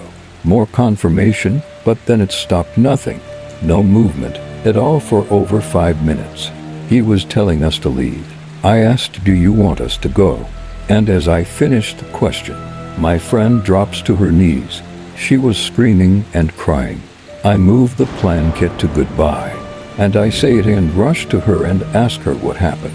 She said, someone was walking over us and pointed down the road. I looked down, and all I saw was a cloud of dust roll off the road, 15 feet away.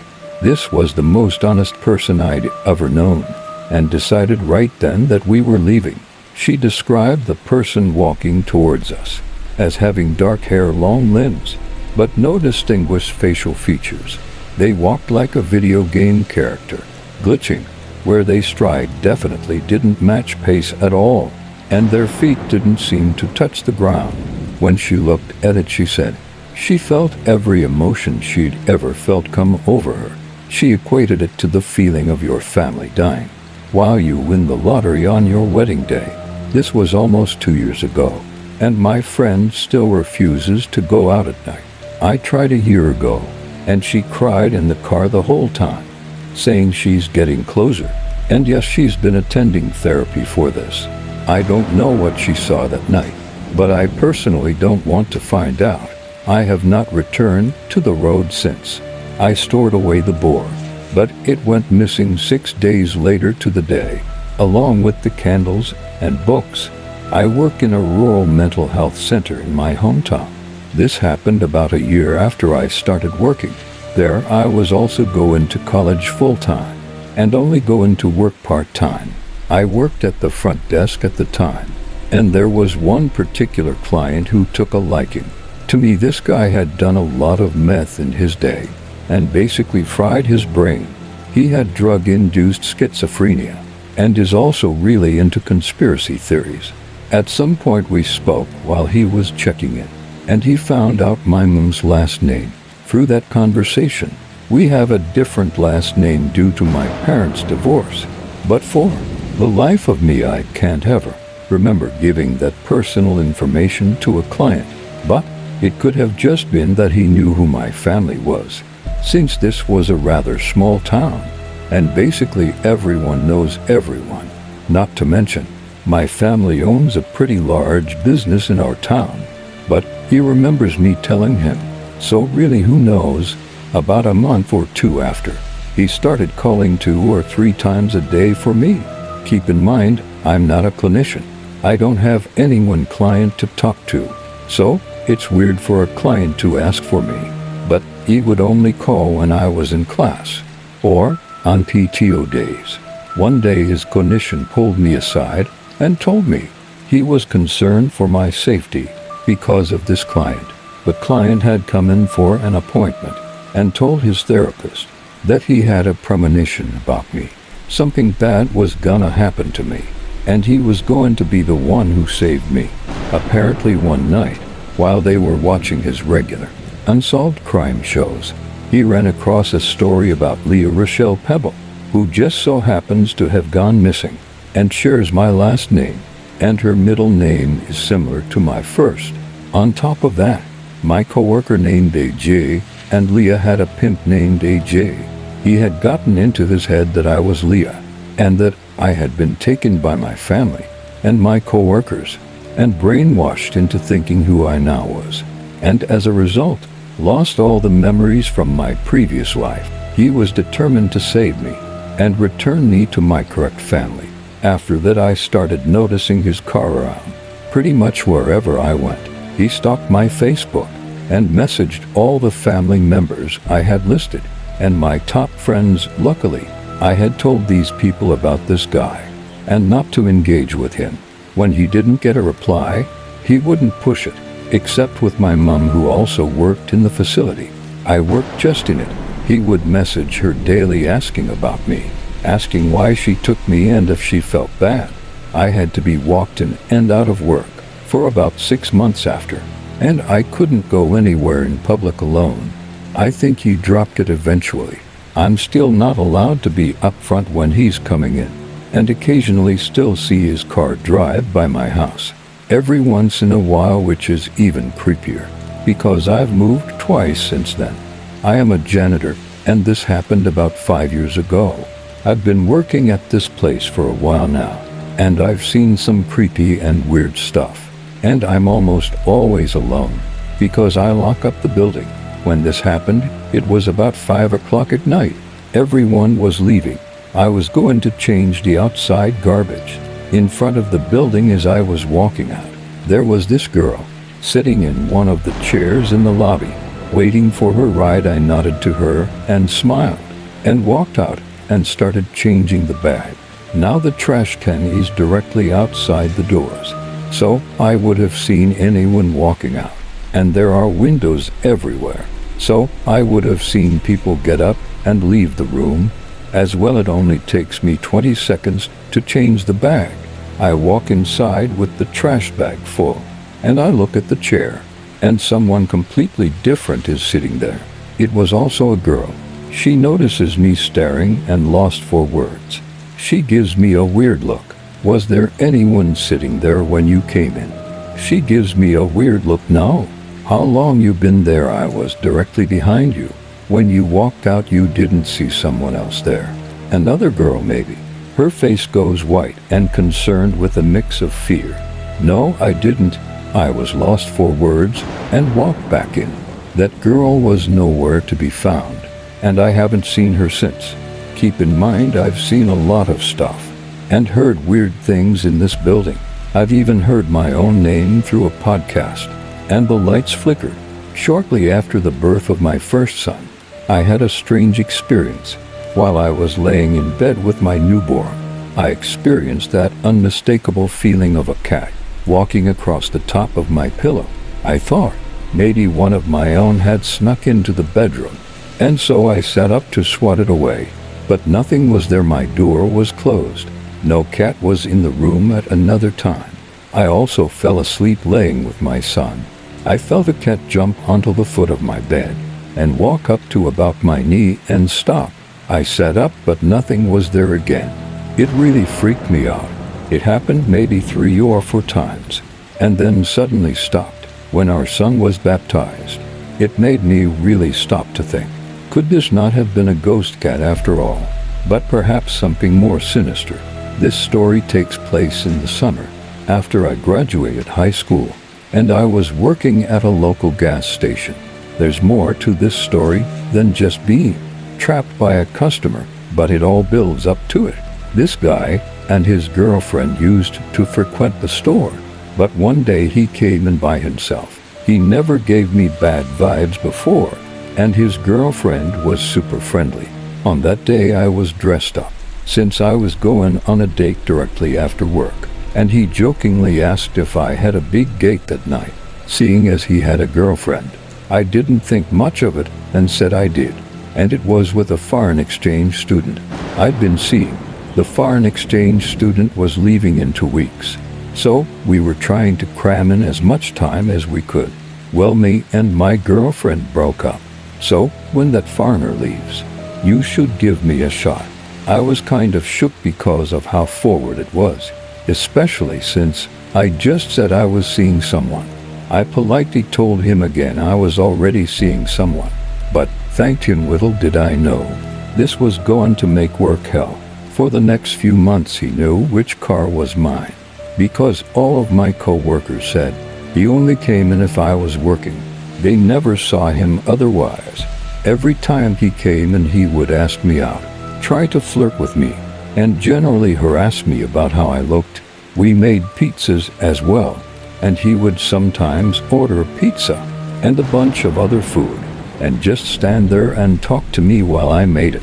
I once forgot a topping for him, and he said, since I messed it up, I had to go out with him now. I said no, but you do get a discount, and left it at that.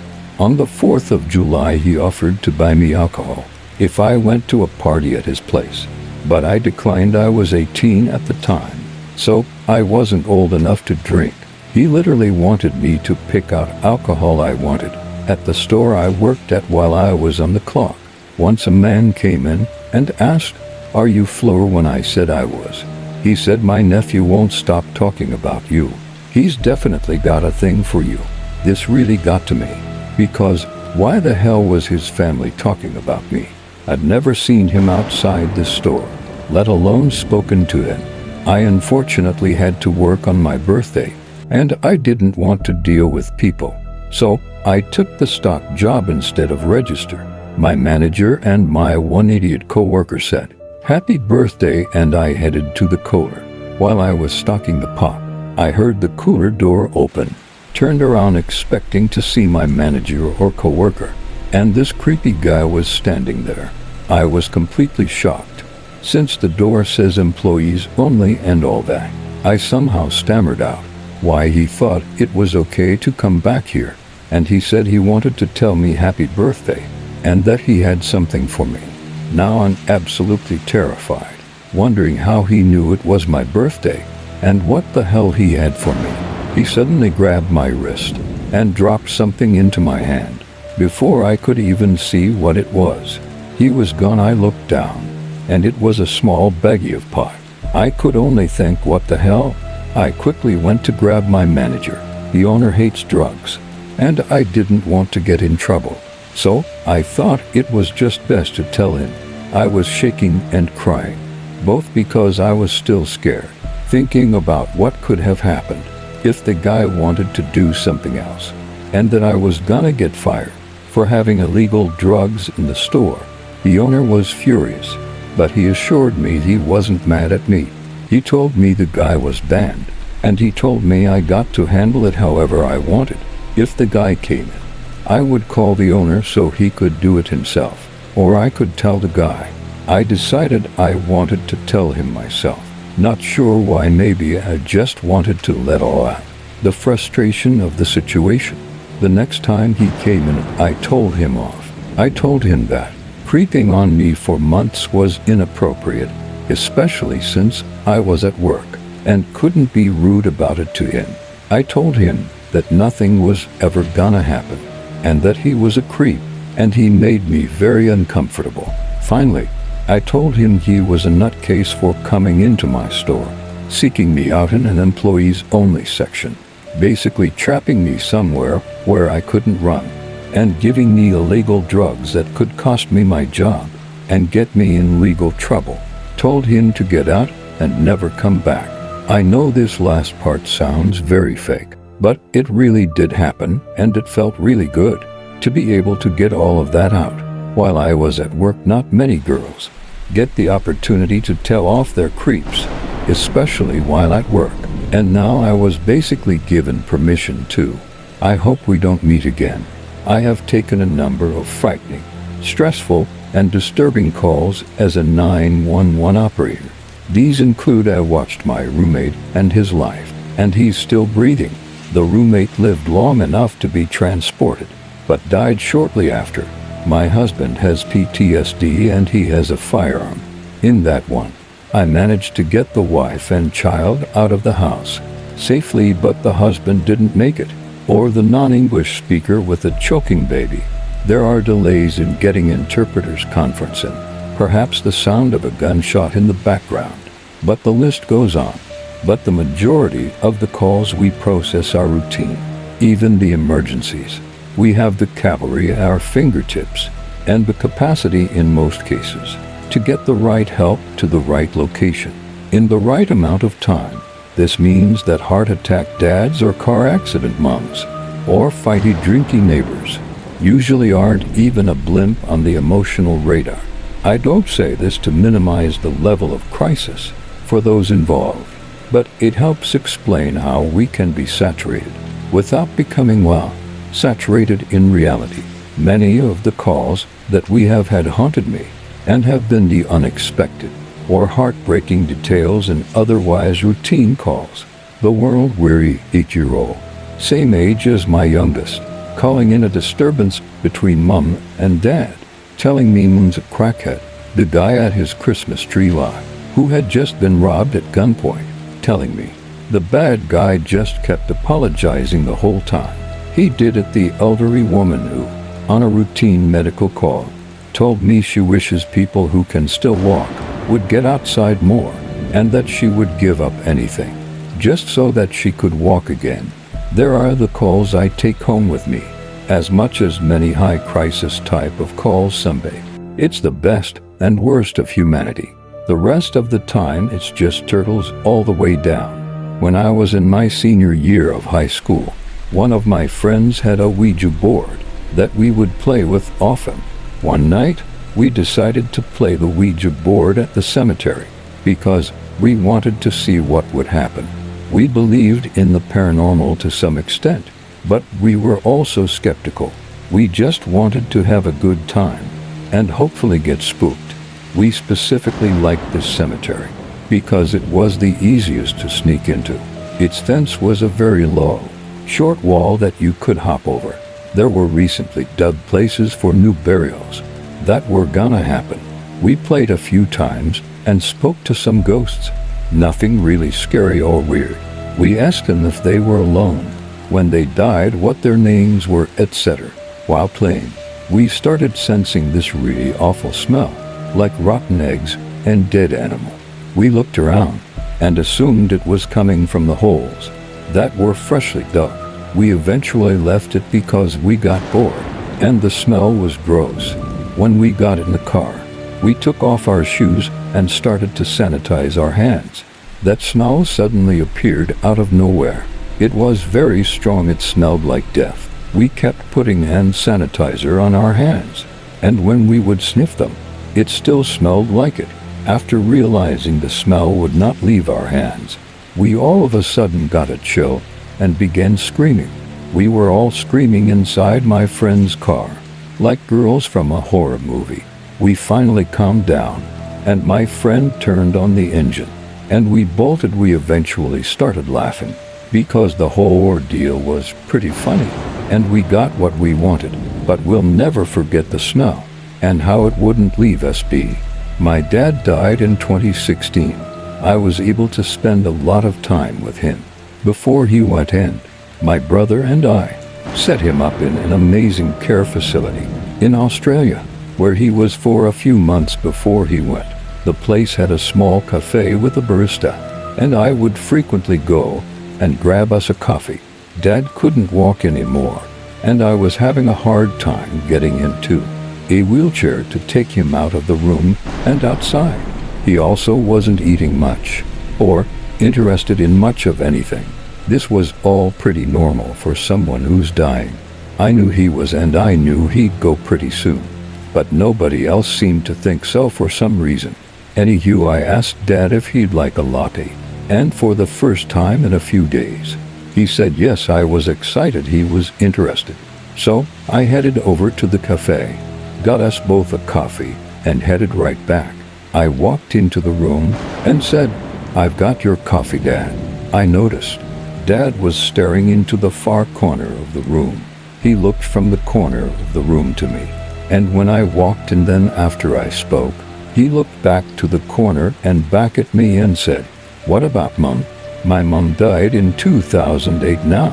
Since I've seen ghosts and a bunch of weird experiences, I'm all aboard on this train." And without missing a beat, I look at the corner at him and say, "I can go and get a coffee for Mum as well. No worries." And Dad looked from me to the corner back at me, the reality clearly dawning on him. Then he quickly shook his head. Well, my dad did have some confusion when he first came to this place. He settled down pretty quick. He didn't see anything else after he mentioned that, and was lucid right up until the end. I'd like to think that my mum did come to see him off. I'd seen a few strange things in my life. My grandma had this cat for a few years, an obese orange and white tabby. It kind of comes and goes. Called Butter. He met with an untimely end, so we buried him in the woods behind the house. One day we were all having tea and toast, and I walked by his couch to see him sitting there, grooming himself, legs straight up in the air. I kind of waved at him to swap me and say, "Hi, Butters." He stops and gives me that eyes half open stare, and goes right back to town grooming. I walk into the kitchen, waited for my toast, and stare at the photo on the fridge of this fuzzball of a kitten, and realize that Butters is long dead. I slowly turn around, and everyone seems to notice and ask me what's wrong. I tell them what I've seen, and my grandma gives me a somewhat pleased look to hear that her cat is visiting. I'm pretty sure we have a ghost cat in our house. It has happened often, where people will ask if we have a cat. On their first visit, when we answered them no and why, they usually all would say they could have sworn they saw one up the corner of their eyes. I have personally seen it once, clear as day, but it was there for a second, and then it was gone. I personally like having it around. I don't have to feed or take care of it, and yet it keeps us company anyway. I figure if you're gonna have a haunting, it could be much worse. I'll take a cat any day over a creepy shadow figure. Around April-May last year, I was working third shift at a gas station as a clerk. I've always been incredibly aware of my surroundings. This was my last week at the job, before I moved over to work for the county, as I was starting to have a really odd and creepy things happen to me, and I was getting worried about my safety overall. Around midnight, this rather young-looking guy pulls up. He had several facial tattoos and was nearly bald and looked sort of off. He came in and asked to charge his phone, which I told him I couldn't, but that he could use the store phone to call someone if he needed help. He asked me where another gas station was, and I told him, and he left. He apparently got lost, came back, and just decided to sit there. He said he had car issues or something. I was tending to other customers when I noticed that he was throwing things out of the vehicle, like clothes. I thought it was kind of odd, but it got worse when he threw away several expensive power drills. At that point I thought something was up, because who in their right minds throws away a power drill? I called the police and informed them of what was going on, and tried to give them a description of him as best I could, as he had changed his clothes several times.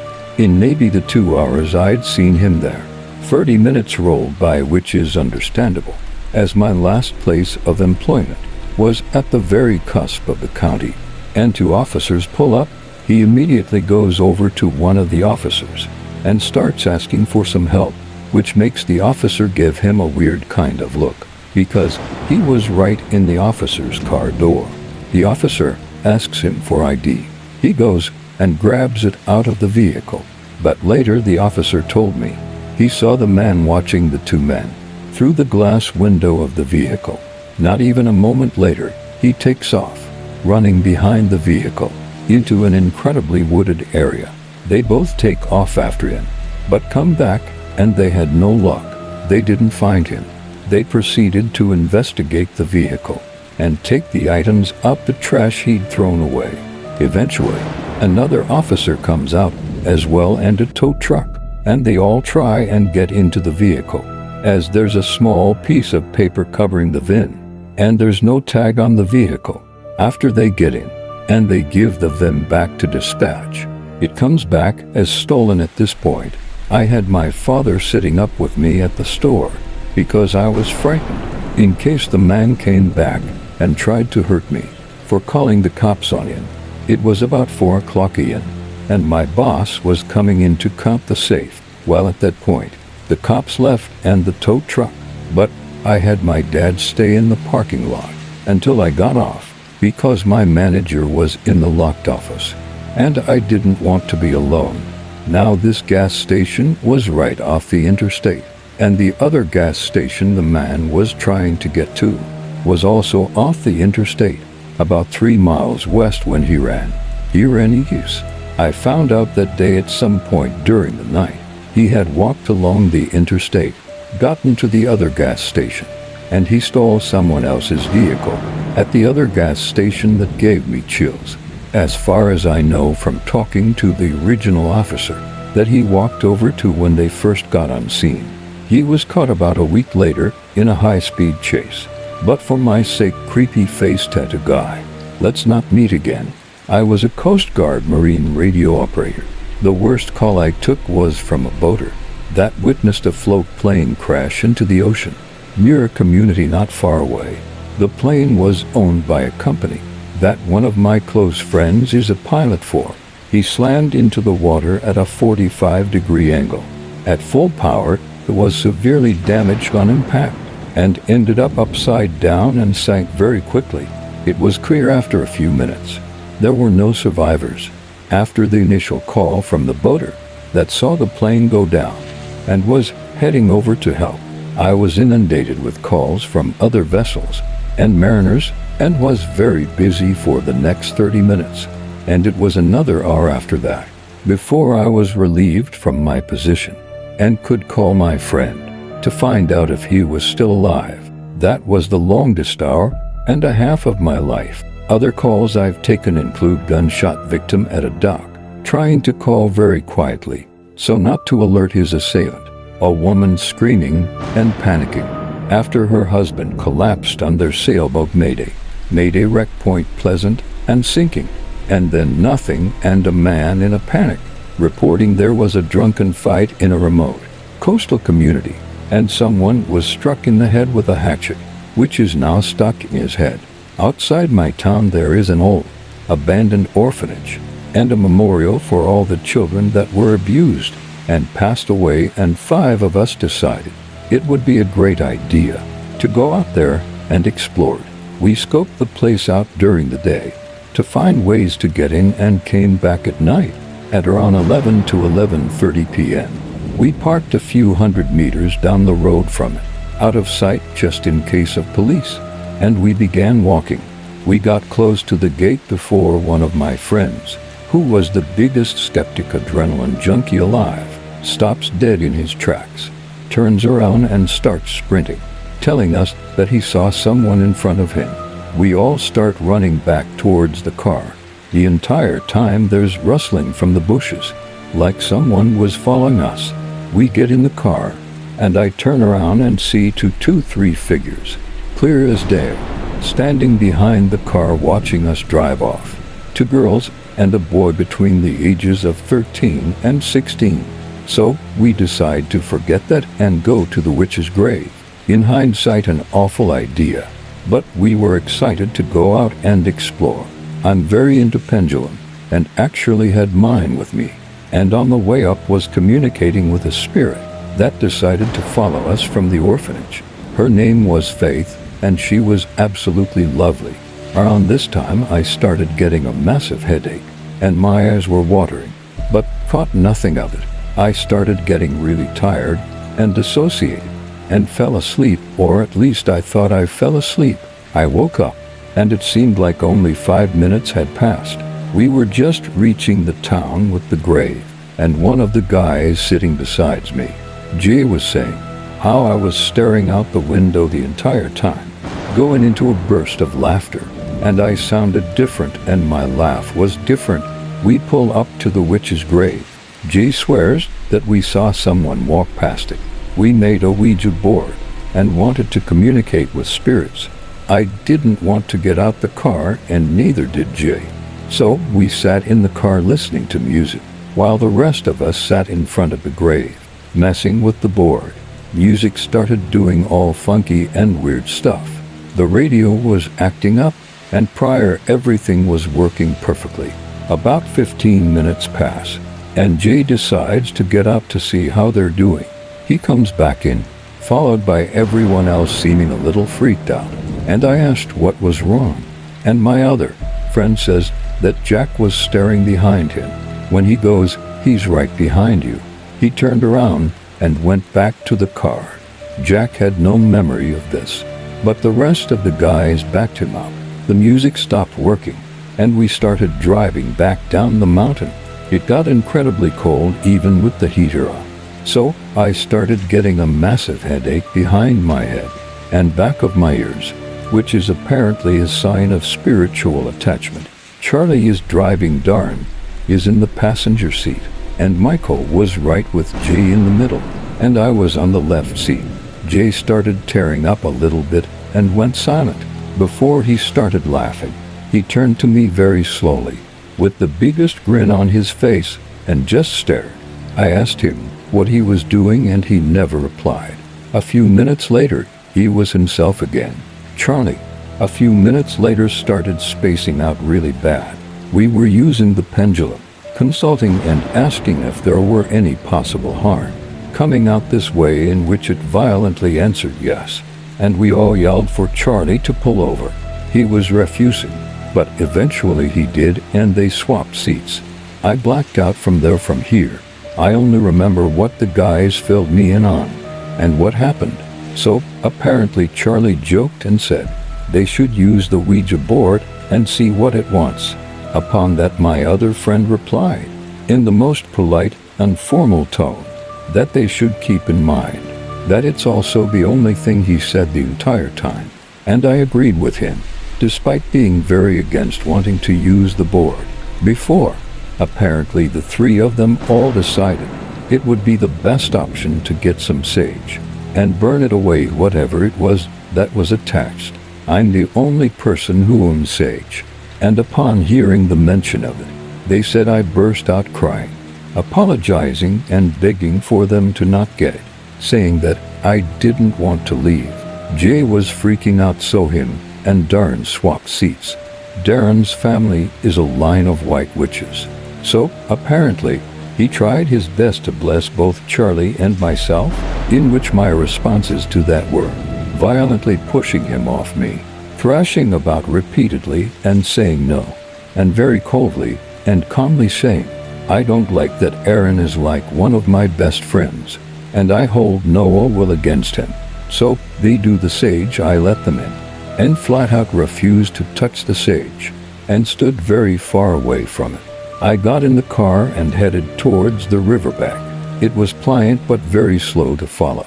They described him to be a zombie. My other friend, I was resisting, hesitating, crying and refusing to follow them. So they practically dragged me along. As soon as the sage was lit, they told me that. I bolted and got as far away from it as possible and tried to jump over the edge of the river. They had to grab me and forcibly hold me and drag me in place. They said I was crying violently and that this would be over soon. I wake up, I was on the ground, still being held with darn raving the sage around me. Charlie checked on his phone, and the first thing he said was, "It's only 1 a.m. 2 minutes ago." I felt confused and disoriented and tired. So, of course, the best action for all of us was to go home and sleep it off. I stayed with my friends for the night, woke up the next day feeling like I just drank 2 bottles of vodka, and went home. I still felt awful. So I went home, the headache behind my ears, and that still wasn't good. I felt cold despite having no fever, and it was a warm day and I was wearing a hoodie. I was hearing knocking noises and footsteps outside my door. I had bad heart pain. I was throwing up and my nose was bleeding badly. My friends messaged me, saying that there was something wrong. Their mom was concerned about me, and they were coming to get me. So I went with them back to theirs. I explained to Jay's mom and dad what happened. Jay's dad, who doesn't really believe in this kind of stuff, but both of them had had paranormal experiences before, told me to go outside and stand on the grass, barefoot, and ground myself.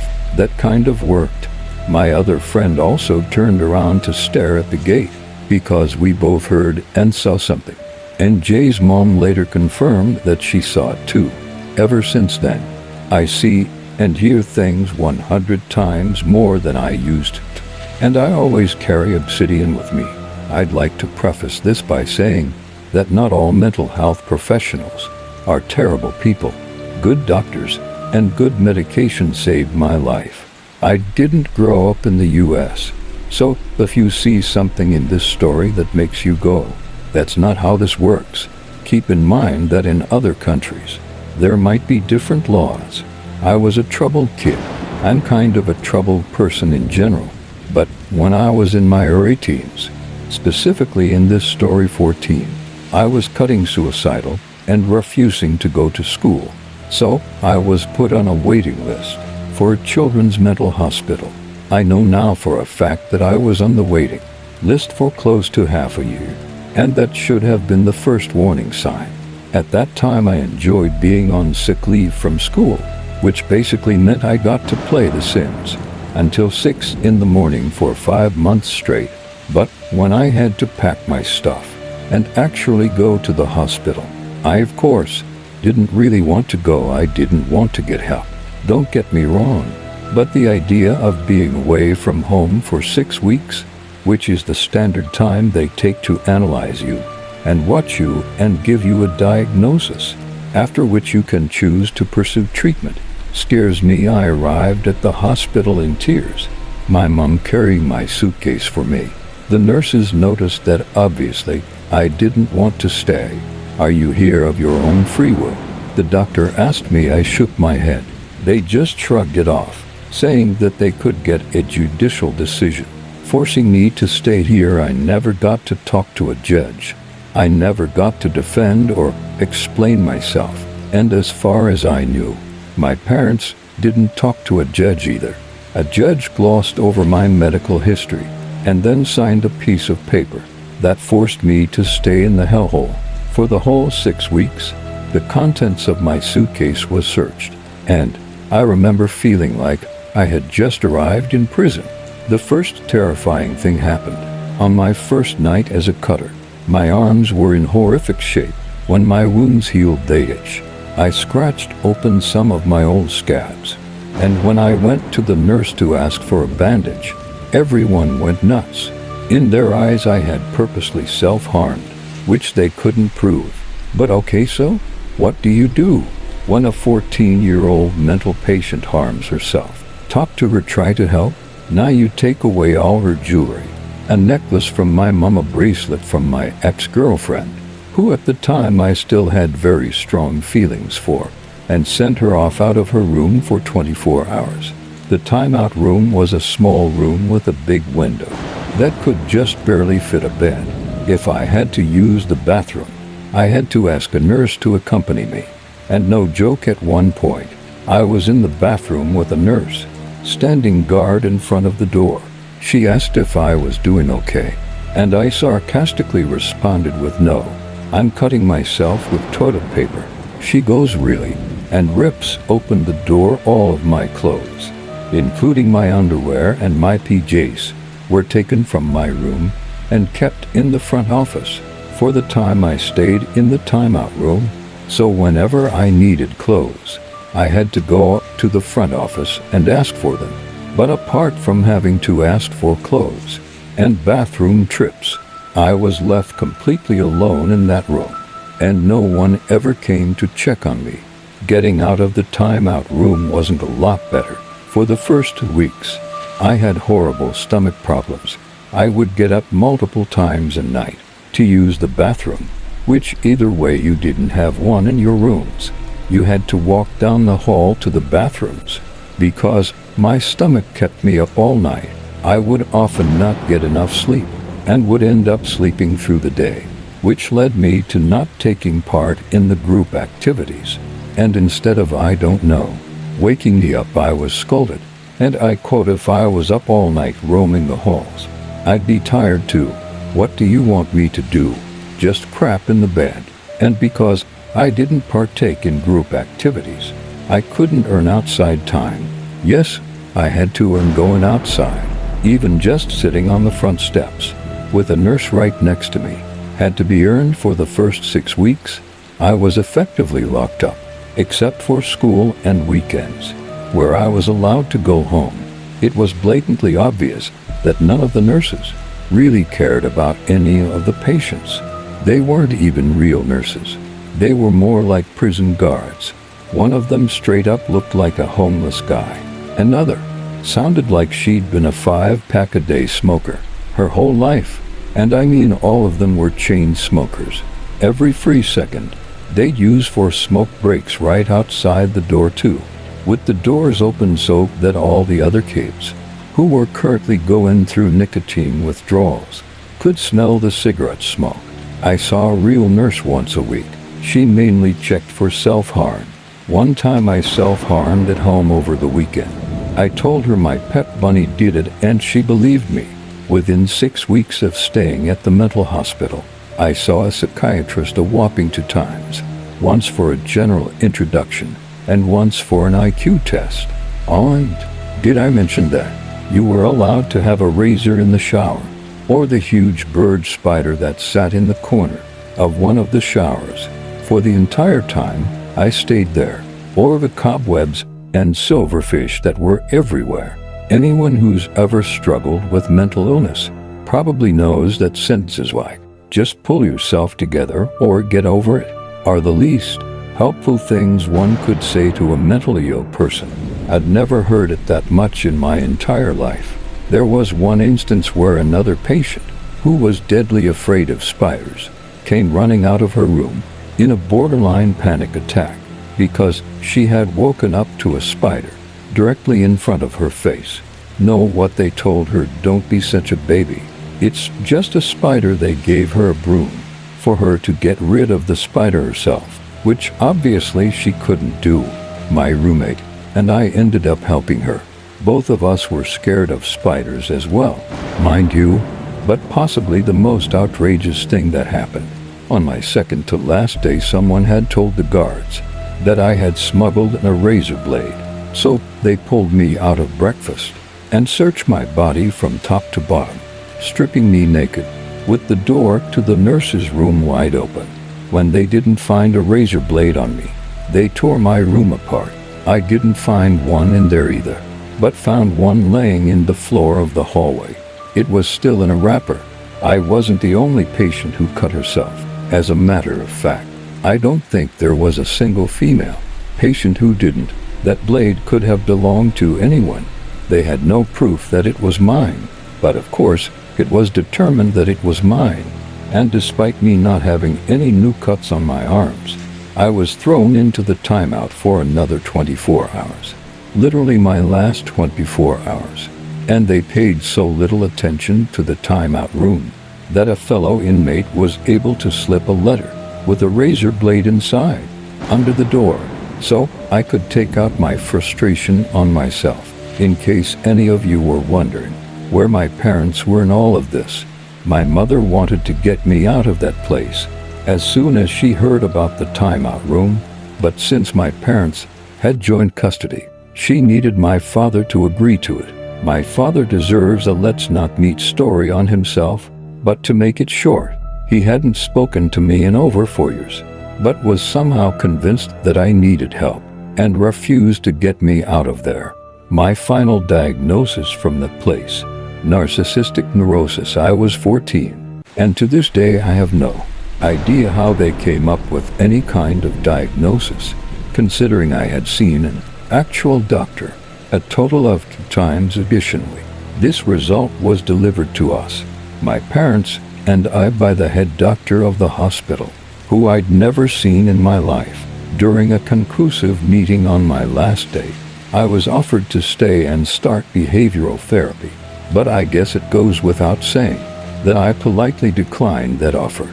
Every therapist and psychiatrist I have spoken to since, and trust me, there have been a few over the last 7 years, have disregarded that diagnosis completely. Some have even laughed at it. I'm currently diagnosed with bipolar disorder and depression and a panic disorder, and my current psychiatrist has suggested I might suffer from borderline personality disorder.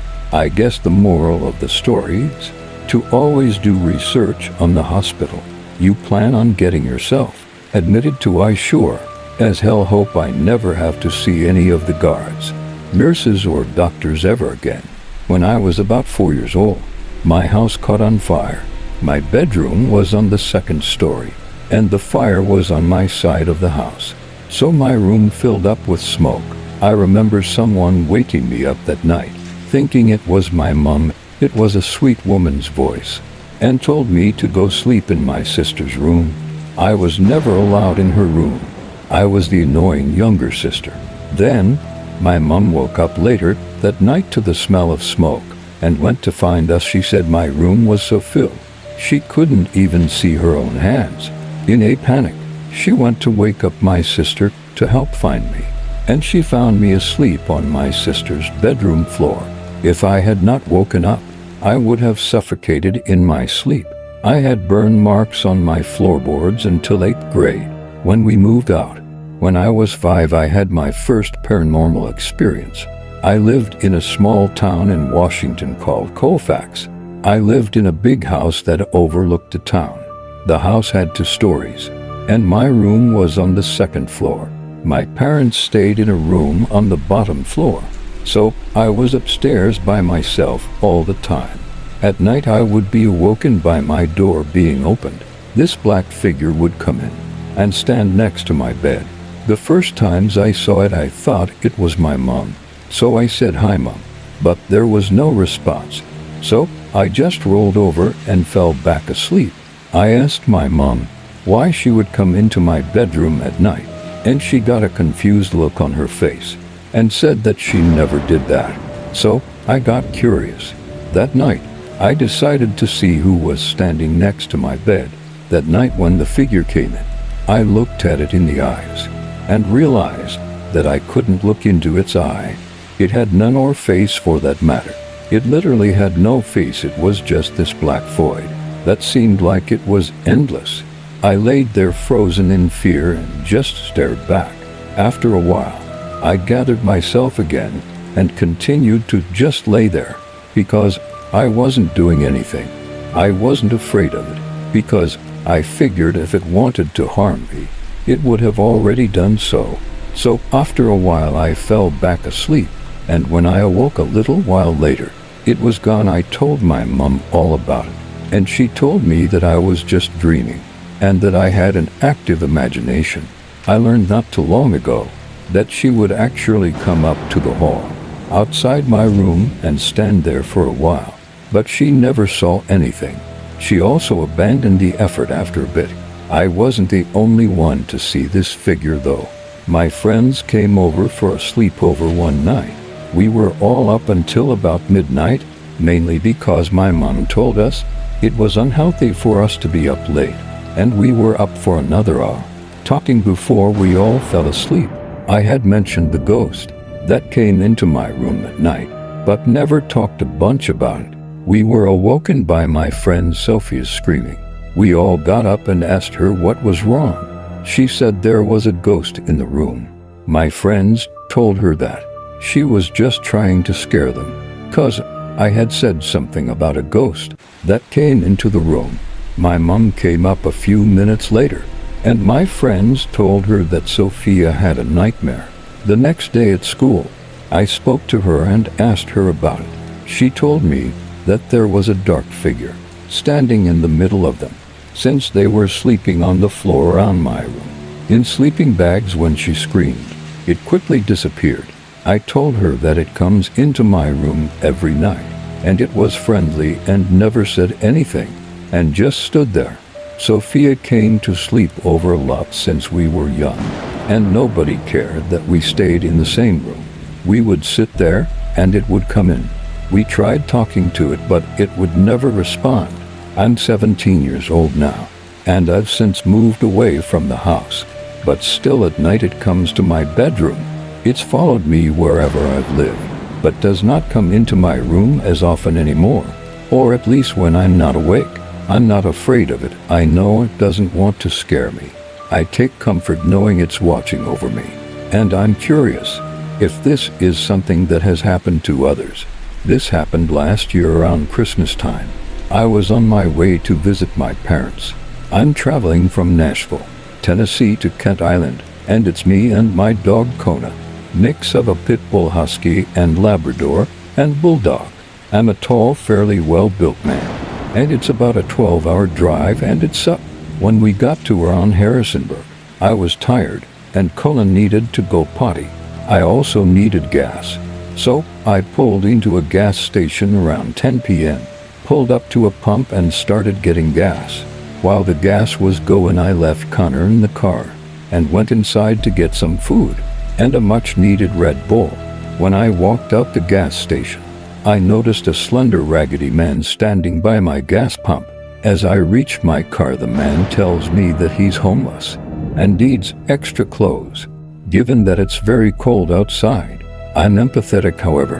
I tell him all I have in my truck, a presents for my family, and my little amount of clothing for myself. I apologize, tell him I can't help, and wish him luck. He says that he noticed I had boxes in my truck, and that anything would help. I tell him I have no clothes for him, but offered him the food I just bought at the gas station. But he refuses. He growls, agitated, and asks if he can have the heavy coat I'm wearing. Very nice pea coat. That was a graduation gift from my mom. And I tell him no, and that I need it. He starts yelling and telling me that I'm spoiled, living off my parents, and true, and I'm frightened. And Kona jumps into the driver's seat to observe. He reaches out to grab my shoulder, and I back up and bump into my truck. He approaches it about 1 foot away from me and says, "I said I need your help," loudly, with one hand on his pocket and the other on my shoulder. At this point, Kona goes mental, starts barking at the man and snarling her teeth. I can hear her bark, and so can he. He looks at Kona, and I tell him to leave me alone right now, or else I'll open the door, and my dog will tear you apart. This seemed to do the trick. He backed away, and I quickly opened the door and hopped in, forcing my dog out the driver's seat. She's still going nuts, and I wait until he's far enough away to put away the gas pump. I start to drive away on the side of the gas station and see the same man jump into the passenger side of a dark SUV. I was gonna get my dog a big steak, But 5 minutes later she crapped in my truck. So I think she was scared anyway. Let's not meet again. I was part of a citizens police academy for my city, and the dispatcher told me her best and worst stories. But I'm only gonna share the worst. A man called and said his girlfriend had ended her life. Police responded and found her in the tub, having bled out after interrogating the boyfriend. This is apparently the timeline. Girlfriend is pregnant and early, 20 years old, and didn't want to have kids. At least not then. This wasn't her first time. And she did the same thing she did last time. She got a hanger and tried to take care of it again while he was playing video games, while she apparently messed up and bled out there in the tub. After he hadn't seen her for a while, he checked and found her in that state, and then went and called the cops. She essentially stabbed herself while he was distracted by video games and bled out. The thing I'll never forget though is that one, it happened before once successfully, and two, that they disposed of the first body in a trash bag and were meant to do it the same time as the second. He was specifically playing video games with headphones on, which is why he didn't realize things had gone so badly until it was too late.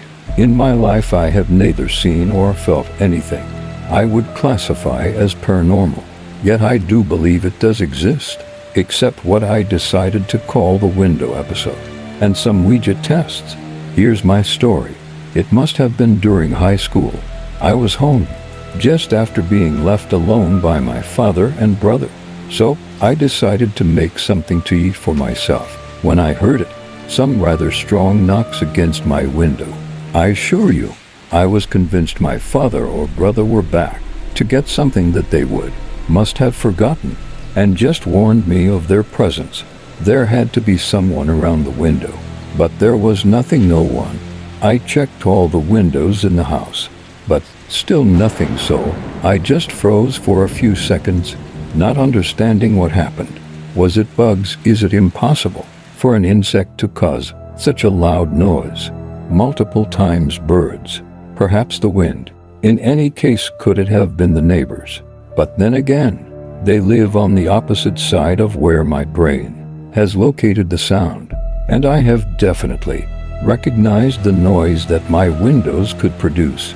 I had thought about this during at least more than 1 year searching for any explanation, but there was still none. But there are two elements drawing my attention in this episode. First, I heard the noise a bit after being left alone, as if the thing that caused the noise was heading towards me and just waiting for me to be alone. And I recently noticed that the window episode coincides with the period where I made a Ouija with friends. It wasn't a very troubling experience. The glass was moving, forming more or less credible answers. That's all. But if the window noise is linked to my Ouija experience, I admit it's a bit more troubling. I have to talk about this with my friends. I have to talk about this with the friends I made the Ouija with. None of them gave me any other explanation, and I haven't told my family this. Not even sure if they take it seriously.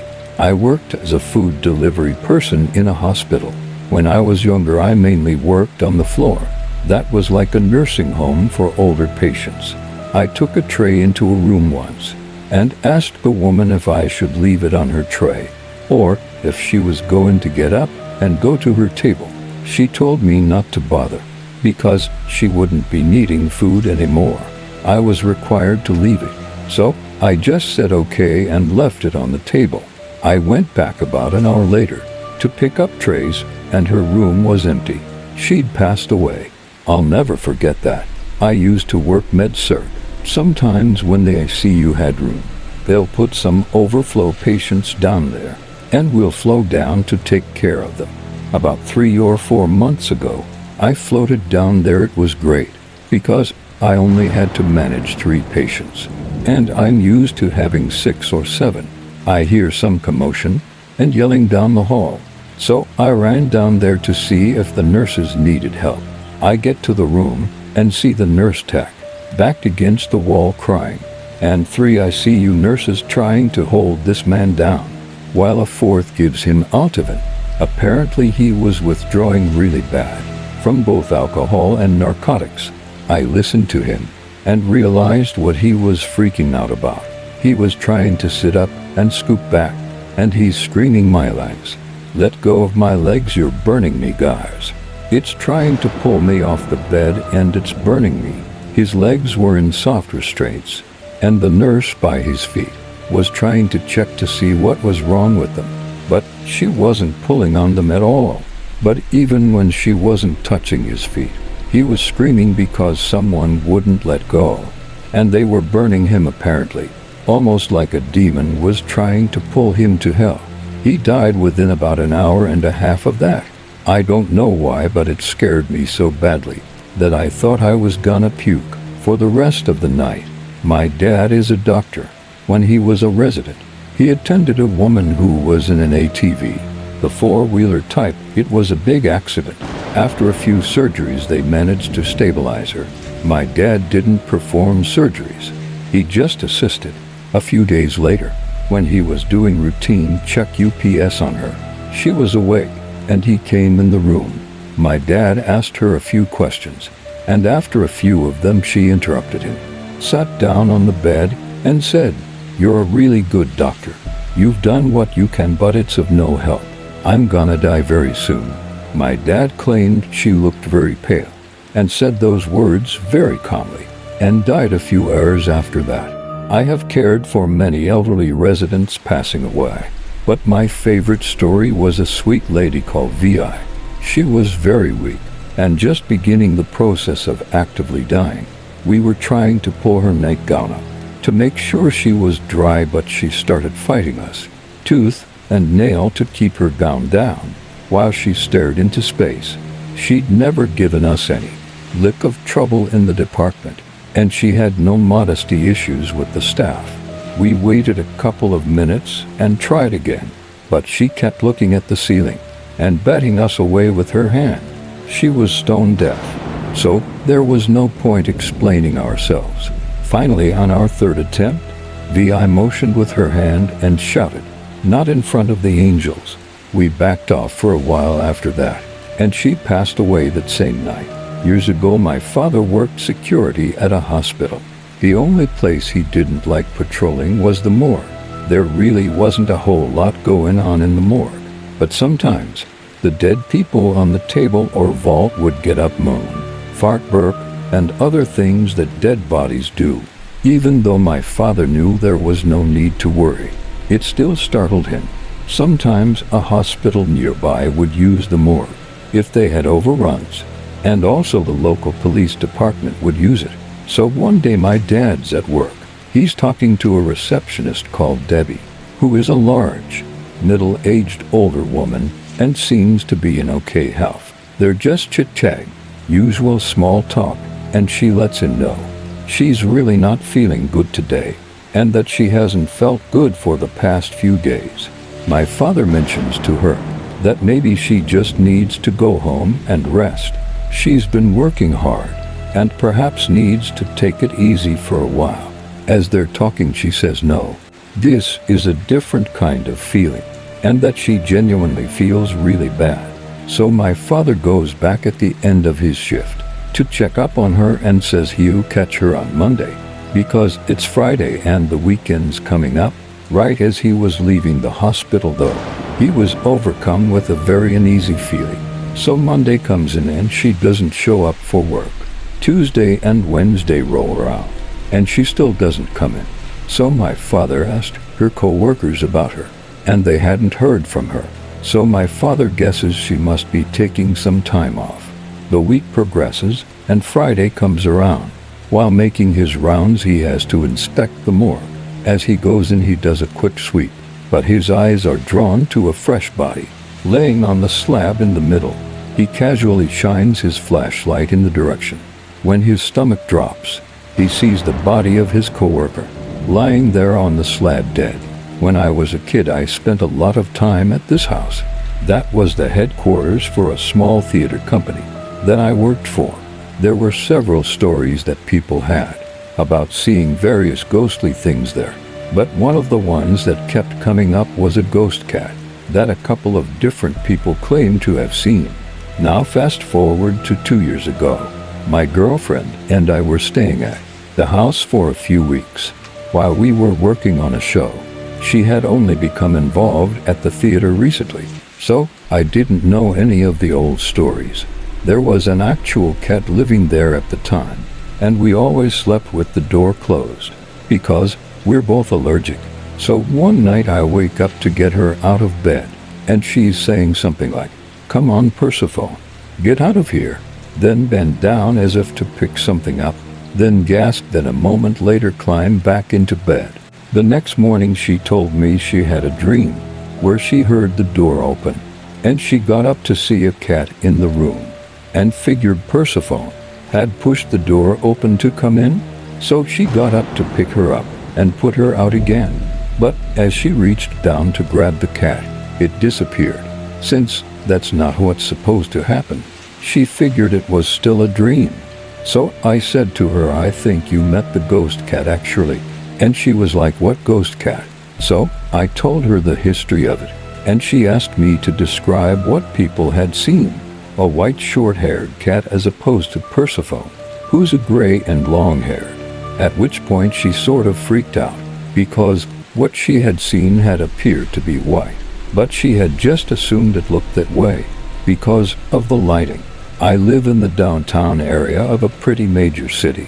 My street is relatively quiet, but I can't say so much for the surrounding neighborhoods. My city as a whole is infamous for drug activity and armed violence. We also have an increasing number of homeless people, as our shelters have almost all closed down. I've generally never minded stuff happens, and I didn't grow up in the best of circumstances. Either I would never stereotype anyone based on their housing status, and I was even involved with a homeless outreach program at the time I left and never went back after this. And I've been hesitant to help anyone since. It's 10 or so at night, and I'm heading to my partner's parents' house, about 30 minutes away from my own. I get about 2 blocks away before remembering I need gas. I'm not too fond of the idea of stopping at a gas station near my apartment at the time because it was quite late, but I wasn't gonna make it all the way out into the suburbs without it, so I pull into one of the not so great parts of the neighborhood, but it was brightly lit, and there were a lot of people walking by, so I try not to think too much of it. I get my gas and go to grab a few snacks. When I come back out, a tall man in a dark coat and a brown beanie started casually chatting to me. I couldn't tell if he was 25 or 40. His voice was so low, I could barely make out what he was saying. Something about being a music producer and working on a new project. He seemed friendly enough, or maybe a little erratic, so I let him ramble for a few minutes before politely telling him I needed to get going. He tells me his name is Mac. I unlock my door and get in, and this guy gets in the passenger seat with me. At this point he is no longer a friendly, chatty stranger. I'm terrified. His demeanor hasn't changed though, and he's acting like it's the most normal thing in the world. Wow. I've had more than my fair share of encounters with creeps. Nothing like this has ever happened to me. I don't scream, I don't tell him to piss off. I sit there in fear of what he's gonna do. If I resist it, I need money for my son. He says he's in the hospital with a gunshot wound. His man's waiting for me. I know this story is a complete and utter farce, but I just want him out my car. I give him what little I have in my wallet and tell him I need him to get going. Can you drive me to my friend's house? It's right up the road. What isn't he supposed to be going to? The hospital for his son. I tried to decline as politely as possible and tell him my boyfriend is waiting for me, and this opens the floodgates to a bunch of personal questions about my life, what my boyfriend and I are going to do when I get there, and extremely gross, unsolicited comments about my body. I've tried to block out his exact words, But it was incredibly vile, and at this point, I'm sure that this is the end. I'm trapped in my own car. The gas station parking lot is empty, and I can't call the police. And even if I could, would it be a bad idea? I wish I could tell you I had some genius idea that helped me to get out of this. But I didn't. I'm panicked and frozen. And finally, agreed to take him to where he supposedly wanted to go. He has me drive around this neighborhood, winding through dark side streets, with a lot of seemingly abandoned houses, for what seems like forever. He finally had me stop in a parking lot of a beauty salon, where his friend supposedly works, and is gonna get a ride with her to the hospital.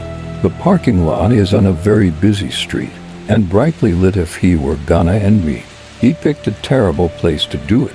He was all over the place and speaking rapidly. Little details of his story kept changing consistently, as he's clearly high as a kite, and probably mentally unstable too. All the while, he continues to act like we were lifelong friends, and nothing about this entire situation was remotely terrifying. He keeps telling me he would give anything to trade places with my boyfriend, UGH gross, and I gently keep reminding him I need to be leaving, and he keeps telling me to stay, because this friend will give me money and pay me back for helping his son out. I wonder why she couldn't just given him the money directly if that were the case. I ask him what's taking his friend so long, and he says he doesn't know, and asks if he can use my phone to call. I say no. Maybe this was all an elaborate ploy to steal my phone and take off. I'm still thinking he could end me though.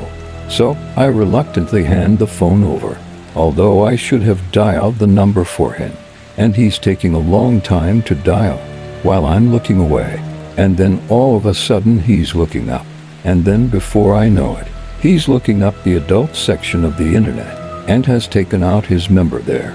And then I wish I had a way to prove this, and I know it sounds ridiculous, but it's true at this point. The image is burned into my mind. Should have seen that one coming.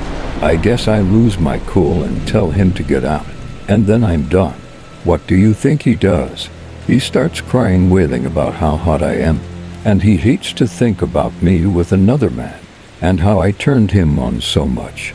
I'm staring at him in disbelief like, okay, but you need to get out now. He straightens up with a big smile on his face and goes, I'm just messing with you. I wouldn't cry like that. Are you sure you don't want to take me to a completely different location? Yes, I'm sure. I told him my boyfriend was probably worried about me, as I'd had to have been there an hour ago at this point, and somehow that got his attention, and he left. I drove to my partner's house shaking.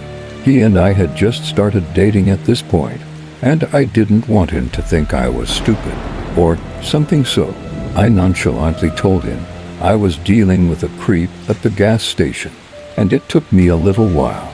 Much later, I told him the real story, and he was appropriately horrified. I wish I could say it stopped there, but I started getting calls from all kinds of local numbers. For the next few weeks, only one voicemail was left, and it was just a lot of breathing and very faint words.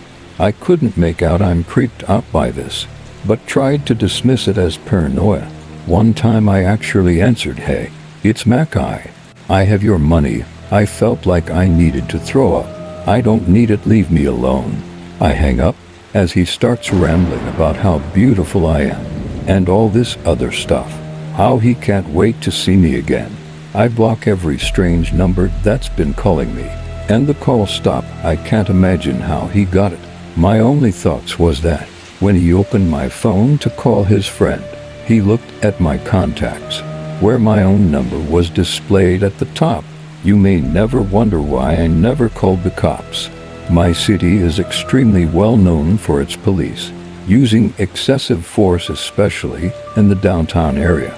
People regularly lose their lives by the police here, and I've personally witnessed someone being beaten up by the cops for quite minor infractions. I'm not intending to make this any kind of political statement or expressing my opinions here. But I genuinely felt like I would have been putting myself in further danger by calling the cops. Even after this were over, best case scenario, nothing would have been done, and I would have been chewed out by the cops for being stupid enough to let this man in my car.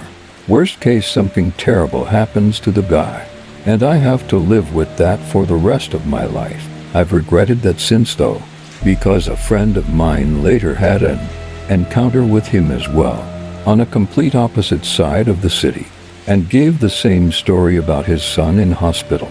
She ended up driving him around aimlessly for an hour before screaming at him to get the hell out. So Mac, you're welcome, but let's never meet again. I'm a sheriff's deputy in a fairly busy county, so we see and hear strange things all the time. But this story gives me chills. There's an abandoned house in a rural area of the county that sits a good way back in the woods. Every so often our dispatch will receive a 911 call from the land at the residence with nothing but white noise. The dispatcher asks if anyone's there, but they never get an answer since it's an open 911 call and we know the address. We have to respond, and every time we do, there's no one there. The oddest thing is, there's no electricity or any signs of wiring go into the house. Every deputy that's been there gets a feeling of dread just by being on the property. I'm not sure of the history of the house. I don't know what could be there. Anyone have any thoughts on it? And on my way out of the property, I found a vehicle driving on the wrong side of the road. So I'm at the jail finishing paperwork on the DWI. But why don't we take this back to how it all started?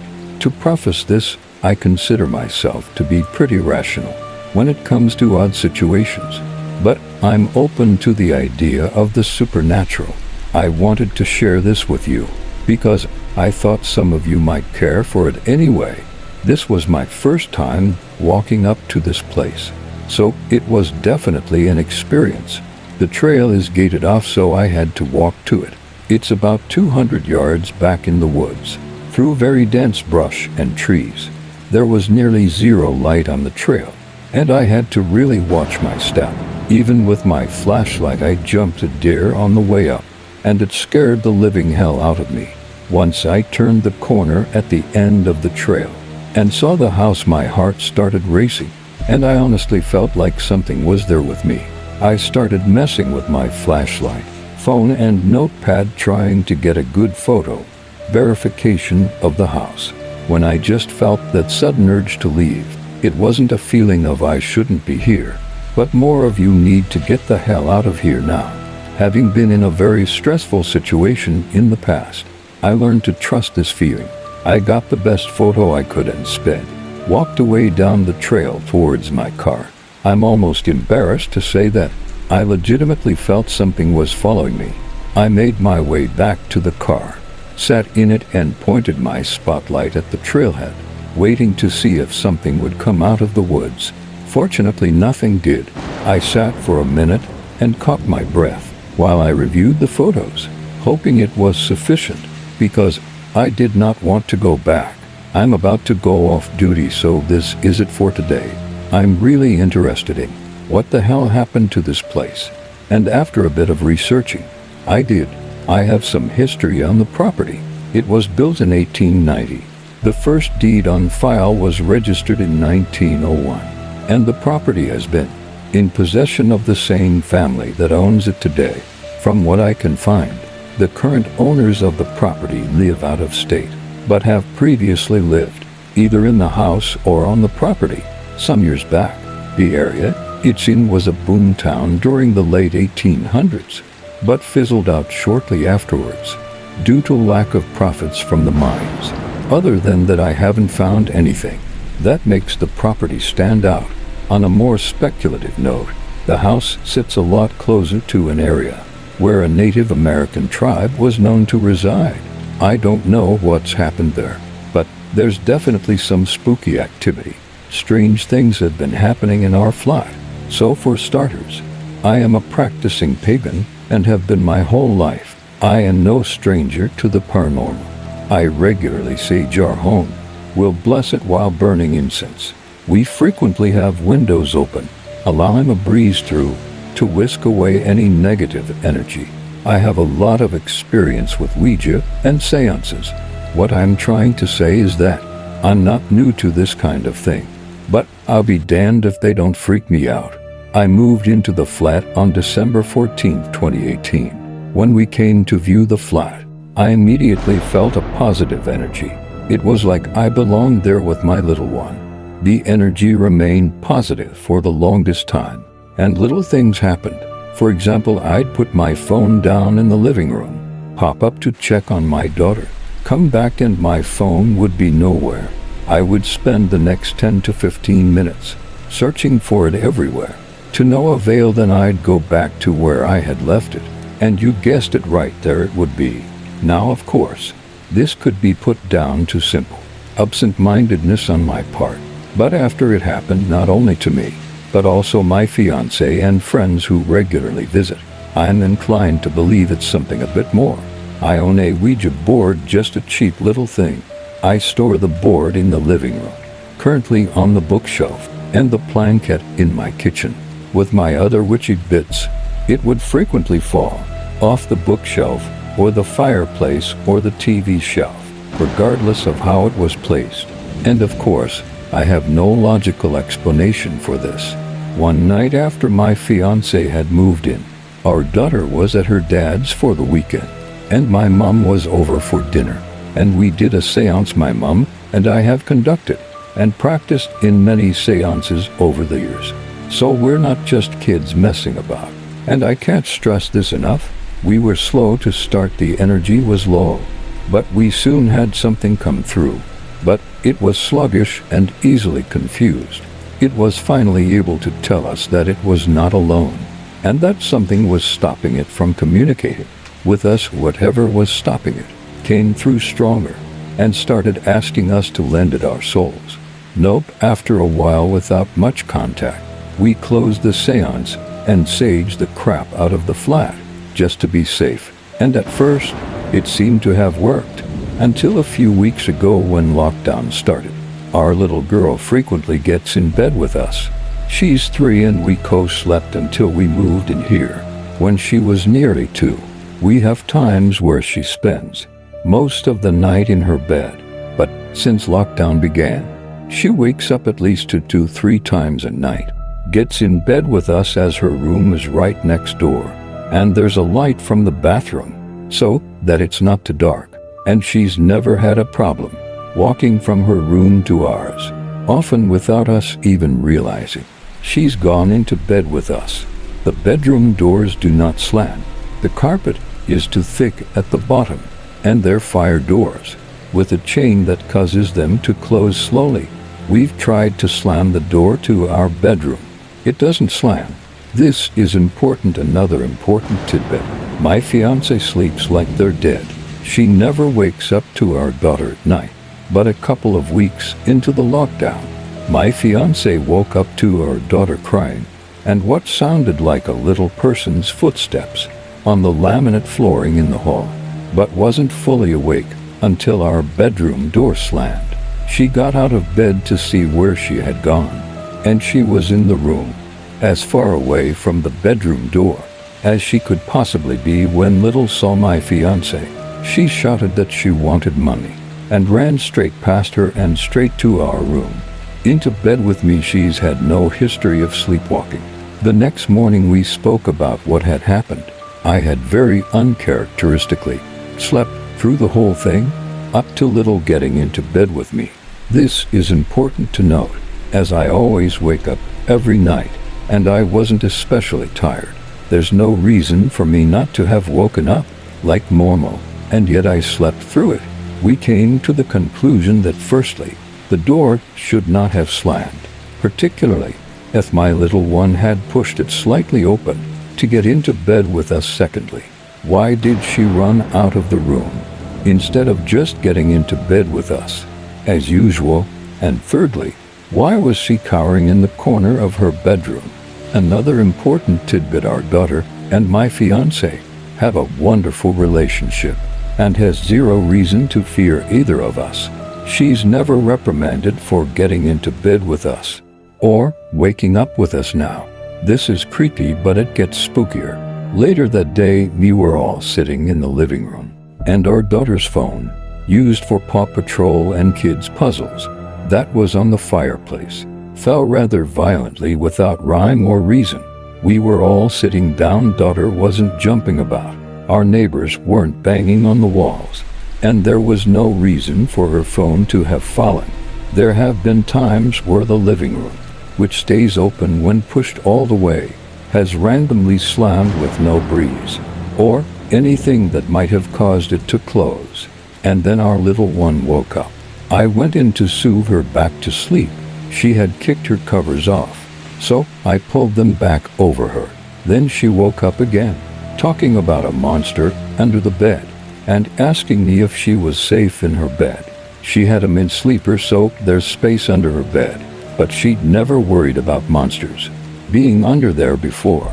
I wanted to share our story and maybe gain some outside perspective on it, and I'll keep anyone updated on what else happens. But I cleansed the flat today, and I'm really hoping it does the trick. My first job was at a skilled nursing facility. I usually work day shift, but I had picked up night shift because they were so short-staffed. We only had a handful of people working at night, so it was pretty quiet. I'm sitting at the far end of the nurse's station, which is at the end of the back hallway. I hear a call light go off, and I remember thinking it was strange, because the resident who lived in the room had end-stage dementia and didn't move much. I go to the room, and the blinds were moving, and the patient looked like she was sleeping. I called her name, and she didn't respond, which was her baseline. But then I put my hand on her shoulder, and she was dead cold. I turned the cool light off and turned the light on. She had passed, and from the coolness of her skin and stiffness, I think it had been a while. I then went to find a CNA to help with her. I also figured the blinds were moving because of our old heater that sat under the blinds. I go back to my desk and check the chart for funeral information and such, and the cool light goes off again. At this point, I thought maybe a CNA was calling me to the room, so I walked back up, down to the hallway to look for them. I then canceled the call light from the nurse's station. There was no one around except for sleeping residents. I went to the nurse's station, where one of our CNAs was sitting, reading a book. I told her what happened, and she said she had been there the whole time. We head back down the hallway to find the light going off again, and the door shut. Maybe I had shut the door, and maybe the heater was moving the curtains, but I'll never quite understand the cool light. I truly believe she was letting us know that her soul was free from her body, and that she wanted to say goodbye to us. She was a long-term resident who never had visitors, and I truly think we were all she had. In the end, nothing ever spooky happened in the room again, or at least not for the following year that I was there. I'm usually a pretty jumpy person when it comes to supernatural stories and such, but for some strange reason, I wasn't scared at all. It was like a peaceful goodbye. I don't know how else to explain it. When I was in high school, I got the flu very badly. I had such a high fever. The doctors were worried about seizures and or brain damage in the hospital, and after they were able to get me to a semi-human temperature, they wanted to x-ray my lungs for damage. I went to walk to radiology, but my doctor saw me, panicked, and said I should not be standing, let alone walking. So they plop me in a wheelchair and roll me down. My nurse situates me near the machine and tells me to wait there for her, and then we'd get started. She left the room, and I just was kind of looking around, waiting, and I saw another nurse, very pretty with dark hair, in the room. She told me to go with her. I shook my head and said no, and the other nurse said I needed to stay here. The pretty nurse asked if I was sure, and I said yes. My nurse came back and began to get me ready for my chest x-ray. It was then that I noticed that the door she entered from was the only one and the pretty nurse was gone. So in the end, I think I was dying and an angel told me to go with her. But I said no. I had a patient with cirrhosis related to fatty liver. I canceled him heavily prior to this for him to lose weight, but he didn't heed my advice. He developed diabetes and then developed a terrible, non-healing ulcer on his leg. Then the other both soon spread to gangrene, and he was admitted to hospital for bilateral leg amputations. He only said one thing to me after he woke up. After the operation, "Doctor, good news, I've lost a bit of weight." He died a few hours later. I miss him very much. Now that we've heard some of the true horrors that dispatchers have to go through, I have a little bonus for something for you to hear, so that you can really appreciate what it's like. I'm feeling tired and a little more burned out than usual today. Kid had me up late, so this is probably a little more negative than I usually am. That said, the way I'm feeling right now accurately sums up how you'll feel a lot. As a dispatcher, can you type, talk, and hold 3 to 4 conversations at the same time? You'll learn to the hours suck. The pay is usually around minimum cost of living for your area, but there's plenty of OT everywhere. You work with people who are in various stages of idealistic and enthusiastic, slowly transitioning to burnt out and bitter, and a crop ton of people with the same last names as command staff and officers who make you wonder, how do you not get fired on a near hourly basis? Stay long enough, and you'll eventually call these people boss. Now for the big con. You'll hear the same messed up stuff. If you do this long enough, a mother watching her son OD sounds drastically different than a woman screaming for any other reason. You'll talk to domestic abuse victims. Sometimes they're getting beat. Sometimes you'll know them. Sometimes you may hear people die in a car wreck or burn in a fire. Sometimes people will end their lives while they're on the phone with you. Sometimes you'll hear the fresh reaction of the parents of an infant that stopped breathing in the night.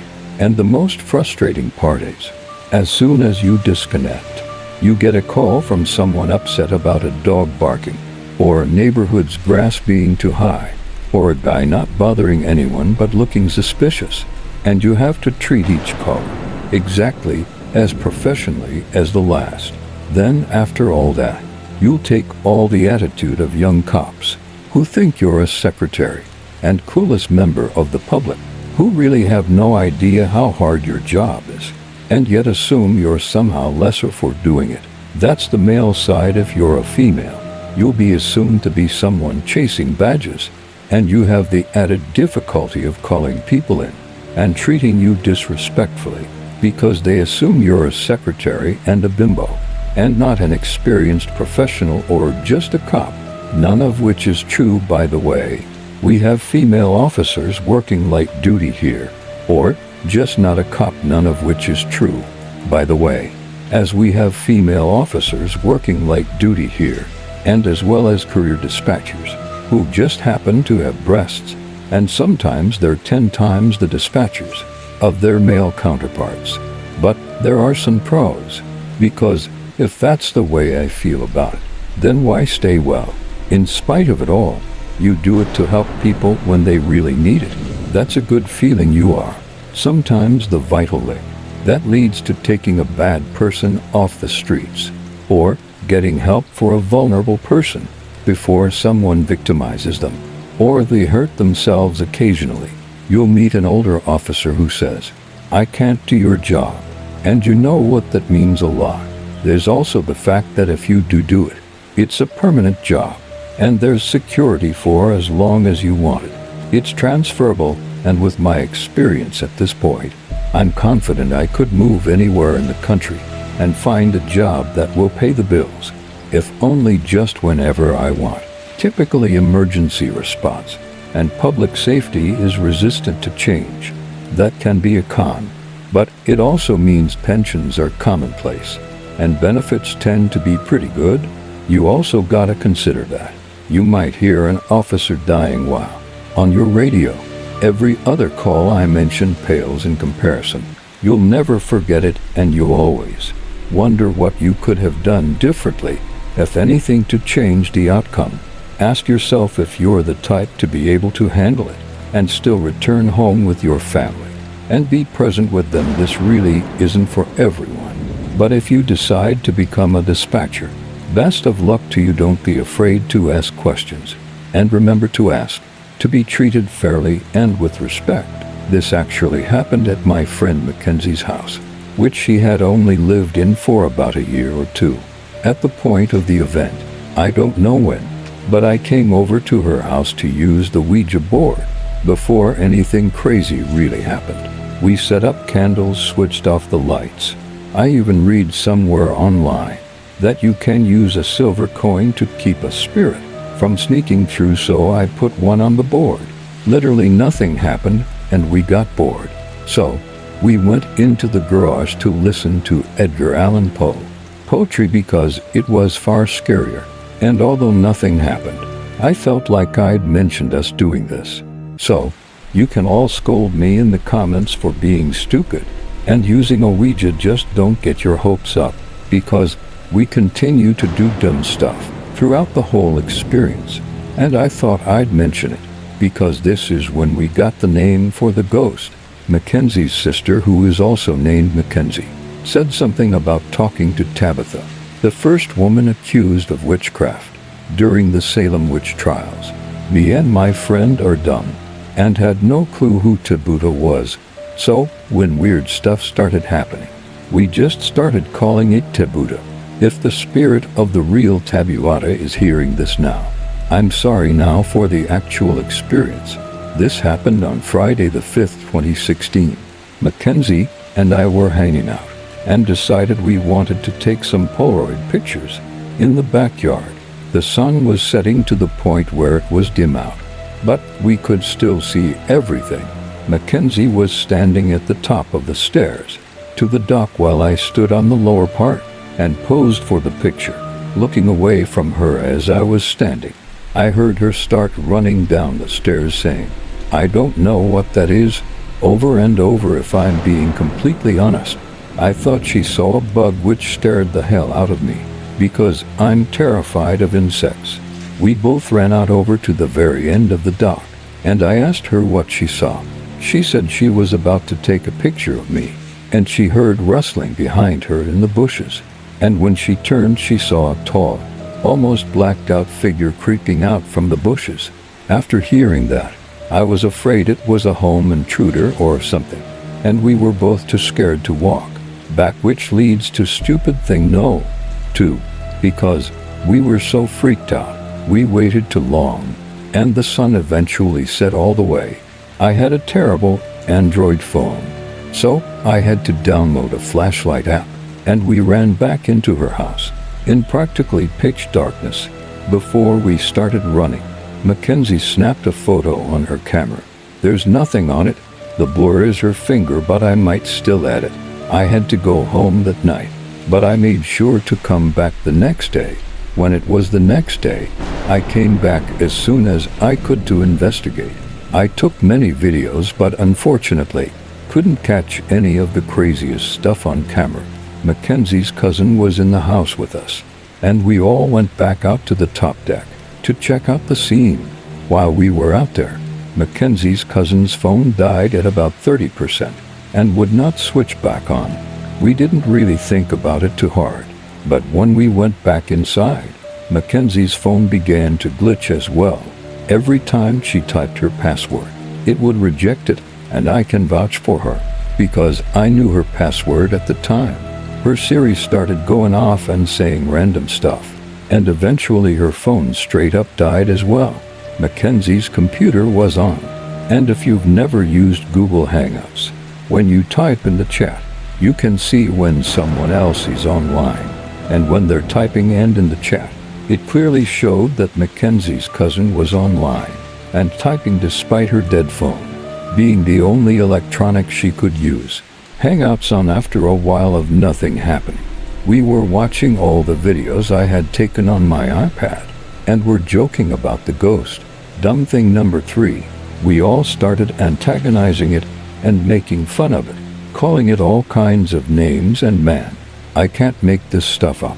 Mackenzie's dead phone from across the room, in her Siri voice, said now, like it was scolding us.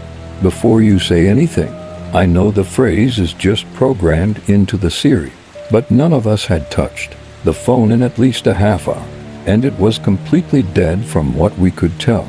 Needless to say, we all practically crapped ourselves and ran out of there screaming. Now this is where it gets even weirder, because we were so freaked out by what happened in the room, we decided to take a walk around the neighborhood to calm down. Since my sister was the oldest in our friend group, Mackenzie wanted to call her because of what happened. When my sister answered the phone, she specifically said the words, "I'm sorry to call you. I'm just too scared to be in my house right now." Literally a week earlier, my sister had a dream in which Mackenzie called her on the phone and said the exact phrase for bedtime. In the dream, a group of people had killed and eaten her pet cat, Kahuna, who unfortunately was killed by dogs shortly after this. That wasn't the last time my sister predicted cats dying in her dreams, but that is a whole other subject to tackle on another day. After we told her what occurred in the dream, Mackenzie freaked out and we ran back to the house and took all the animals out so nothing bad could happen to them. Her mom arrived home as we were all huddling out in the front yard with their cat and pit bull, and she yelled at us after that. Nothing happened for the rest of the day, but odd things would still occasionally happen. At her house I've heard footsteps in her attic, and they actually had a pest control person check up there because of the noise, but there was no proof that anything was living there. I wasn't here for this, but one night, Mackenzie was watching Rick and Morty in her room, and her laundry basket just slid across the floor, right in front of her. Thankfully, the activity has pretty much dissipated, and nothing that odd has happened in a while, other than the spider bed.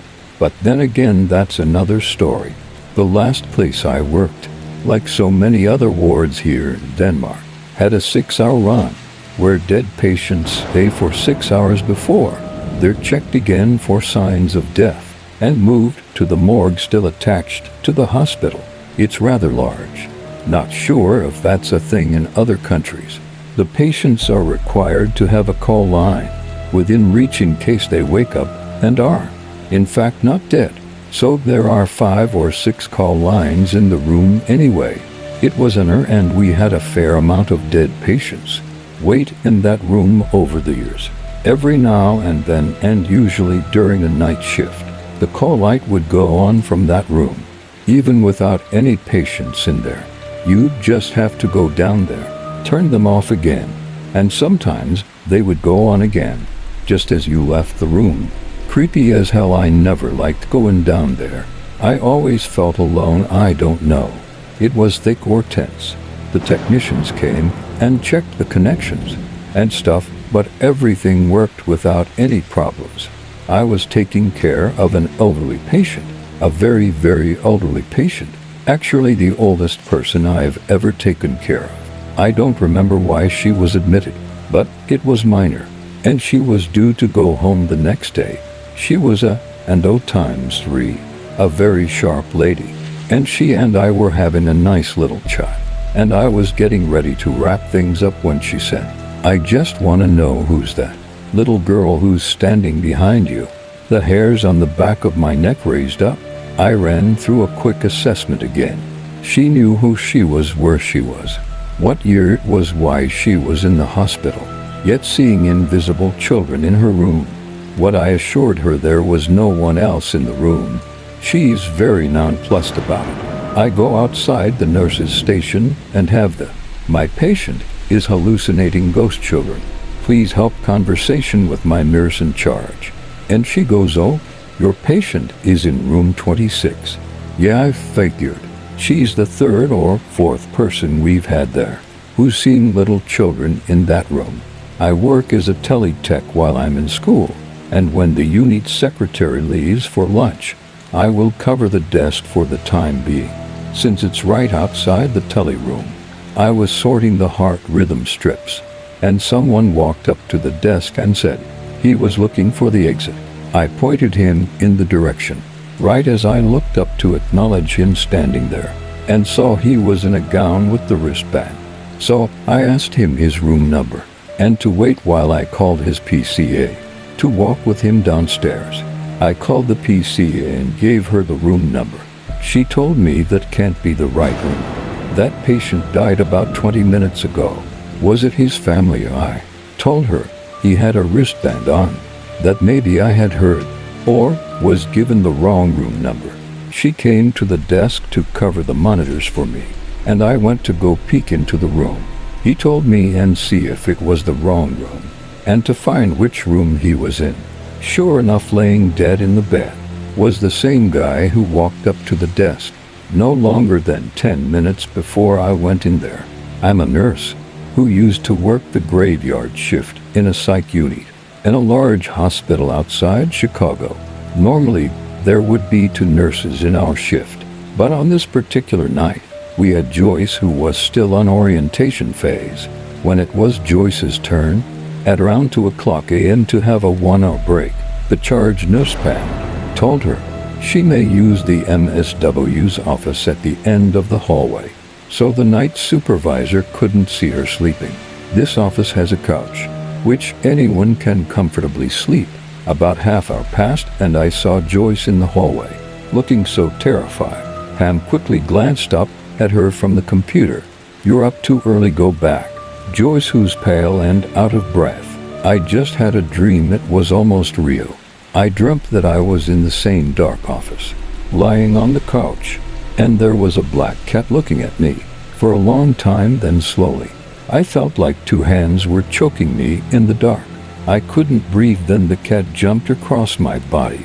Then at that moment I woke up, and it felt so real." Pam, who now had her full attention on Joyce. "Look at your neck, you have red scratches." There really were red scratches on Joyce's neck, like somebody or something held her neck for a long time. We didn't use that office for breaks anymore. I was in there myself when this happened, and couldn't stand the darkness of the room. I felt like someone was watching me always, and was never able to sleep at all.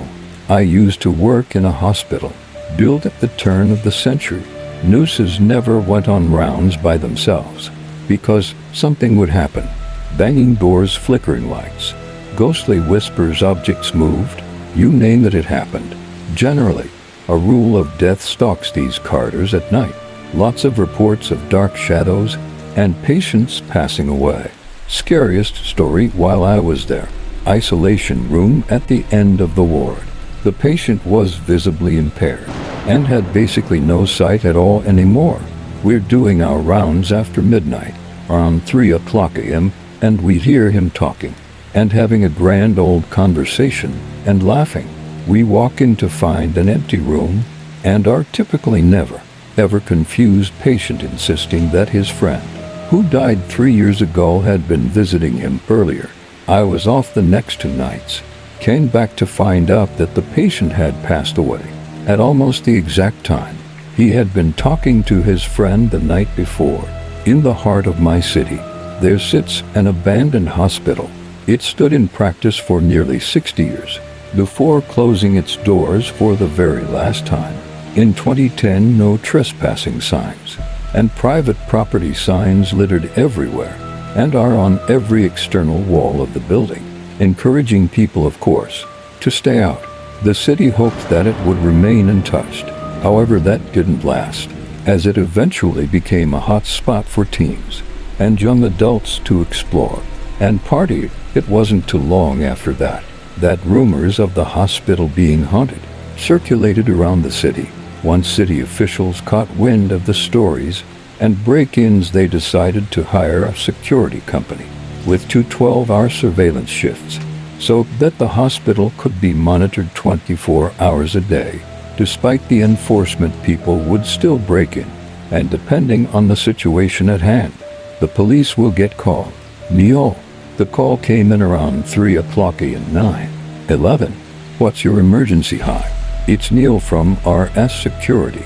I think I need an officer to swing by or something. Okay, can you tell me why you need assistance? The number and address on my screen were well known. To me, it wasn't out of the ordinary for security to call for backup. I'm to the old hospital, and I don't know how to explain it. He sounded nervous, like it was his first time calling. Start from the beginning, we'll take it from there, okay? Okay. Well, I was checking the cameras like I'm supposed to do, and I was flipping through them, and I saw some guy standing in the nursery ward. The guy who trained me told me about some crazy dude who likes to hide in there. No one really knows how he gets in. I'm only a week and a half on the job, and it's my first day alone. And he told me that if I see the guy, just scare him out the building. But are you still there, Neil? I asked, breaking the sudden silence. Yes, sorry. I thought I lost one of the feeds, but it's all good, that's okay. So, you were saying that you tried to scare the guy out the building. Then what happened? I went out to try and find him and kick him out. But when I got up there, my flashlight ran out of juice, and the lights aren't allowed on because people think the hospital's still open. Anyway, I walked into the nursery ward, and I was yelling for him to come out, and that if he didn't, I'd get the police involved. And that's when he started laughing. I could barely see anything, so I just followed the sound, and out of nowhere, someone grabbed me by the arm and pushed me to the floor. It all happened so fast, but I could still hear the crazy guy laughing down the hall. So I bolted out of there, and there's no way it was him. Did you recheck the cameras when you got back? Yeah, I looked at them again, and the guy was still there. But there's no one else on that floor. I checked and rechecked. I know you're probably thinking I'm crazy or something, but I have scratches on my arm from the other person on that floor. There's no way it was the other guy, unless he can be in two places at once. There's no way. I could hear the panic in the guy's voice as he spoke through what he encountered. Okay, so the scratches came from someone else grabbing your arm, and not the man who was laughing, correct? I asked, making sure I was following what he said. Yes, I could hear his frustration with me. The crazy guy's still there. I'm watching him right now. But the other person in the building is somewhere. Wherever they are, I can't find them with the cameras. And I'm sure as hell not going back up there. The police need to handle it now. Okay, I've dispatched the police, and they should arrive shortly. Are you okay? Do you need paramedics for your arm? No, I don't think so. It stings, but I think I'll be. He cut himself off mid-sentence. Neil, is everything all right? The man. He's just gone. I've been watching him this whole time, and I looked away for a second, and my arm. And he's gone. Wait, where is he? Oh my God, what is it? What's going on, Neil? He's in the stairwell, he's running. What if he's coming for me? What do? I don't have a weapon. What do I do? What do I do? You're in the office, correct? Is the door locked? Get inside. I heard him put down the phone and quickly shuffle to the door. And then he screamed. There was a bang on the door, another scream, and then a thud. And then I could hear footsteps and static infiltrate the line. Neil, I spoke hesitantly into the static and waited a few seconds until the call was cut off. Police arrived on the scene. About a minute after the call ended, Neil was found in the security office, unconscious with a minor injury to his head. When they had asked Neil about what happened, he apparently had no recollection. He said the last thing he remembered was getting to work. The officers swept the entire building, looking for two possible suspects, both of which could not be found. They also said they checked every possible entrance they knew of, but there were no signs of anyone entering the building. To this day, I receive calls from security about the same man in the nursery ward. However, after Neil's incident, they no longer leave their security office and immediately call the police. People still don't know how he gets in, but assume that he's living somewhere within. The abandoned hospital. Seems like a good idea to tear down that building. This all happened when we were far younger. We used to play in the front part of the woods and never ventured very far back. This was our play area for years. We never had an issue nor a scare. This area was pretty and well wooded.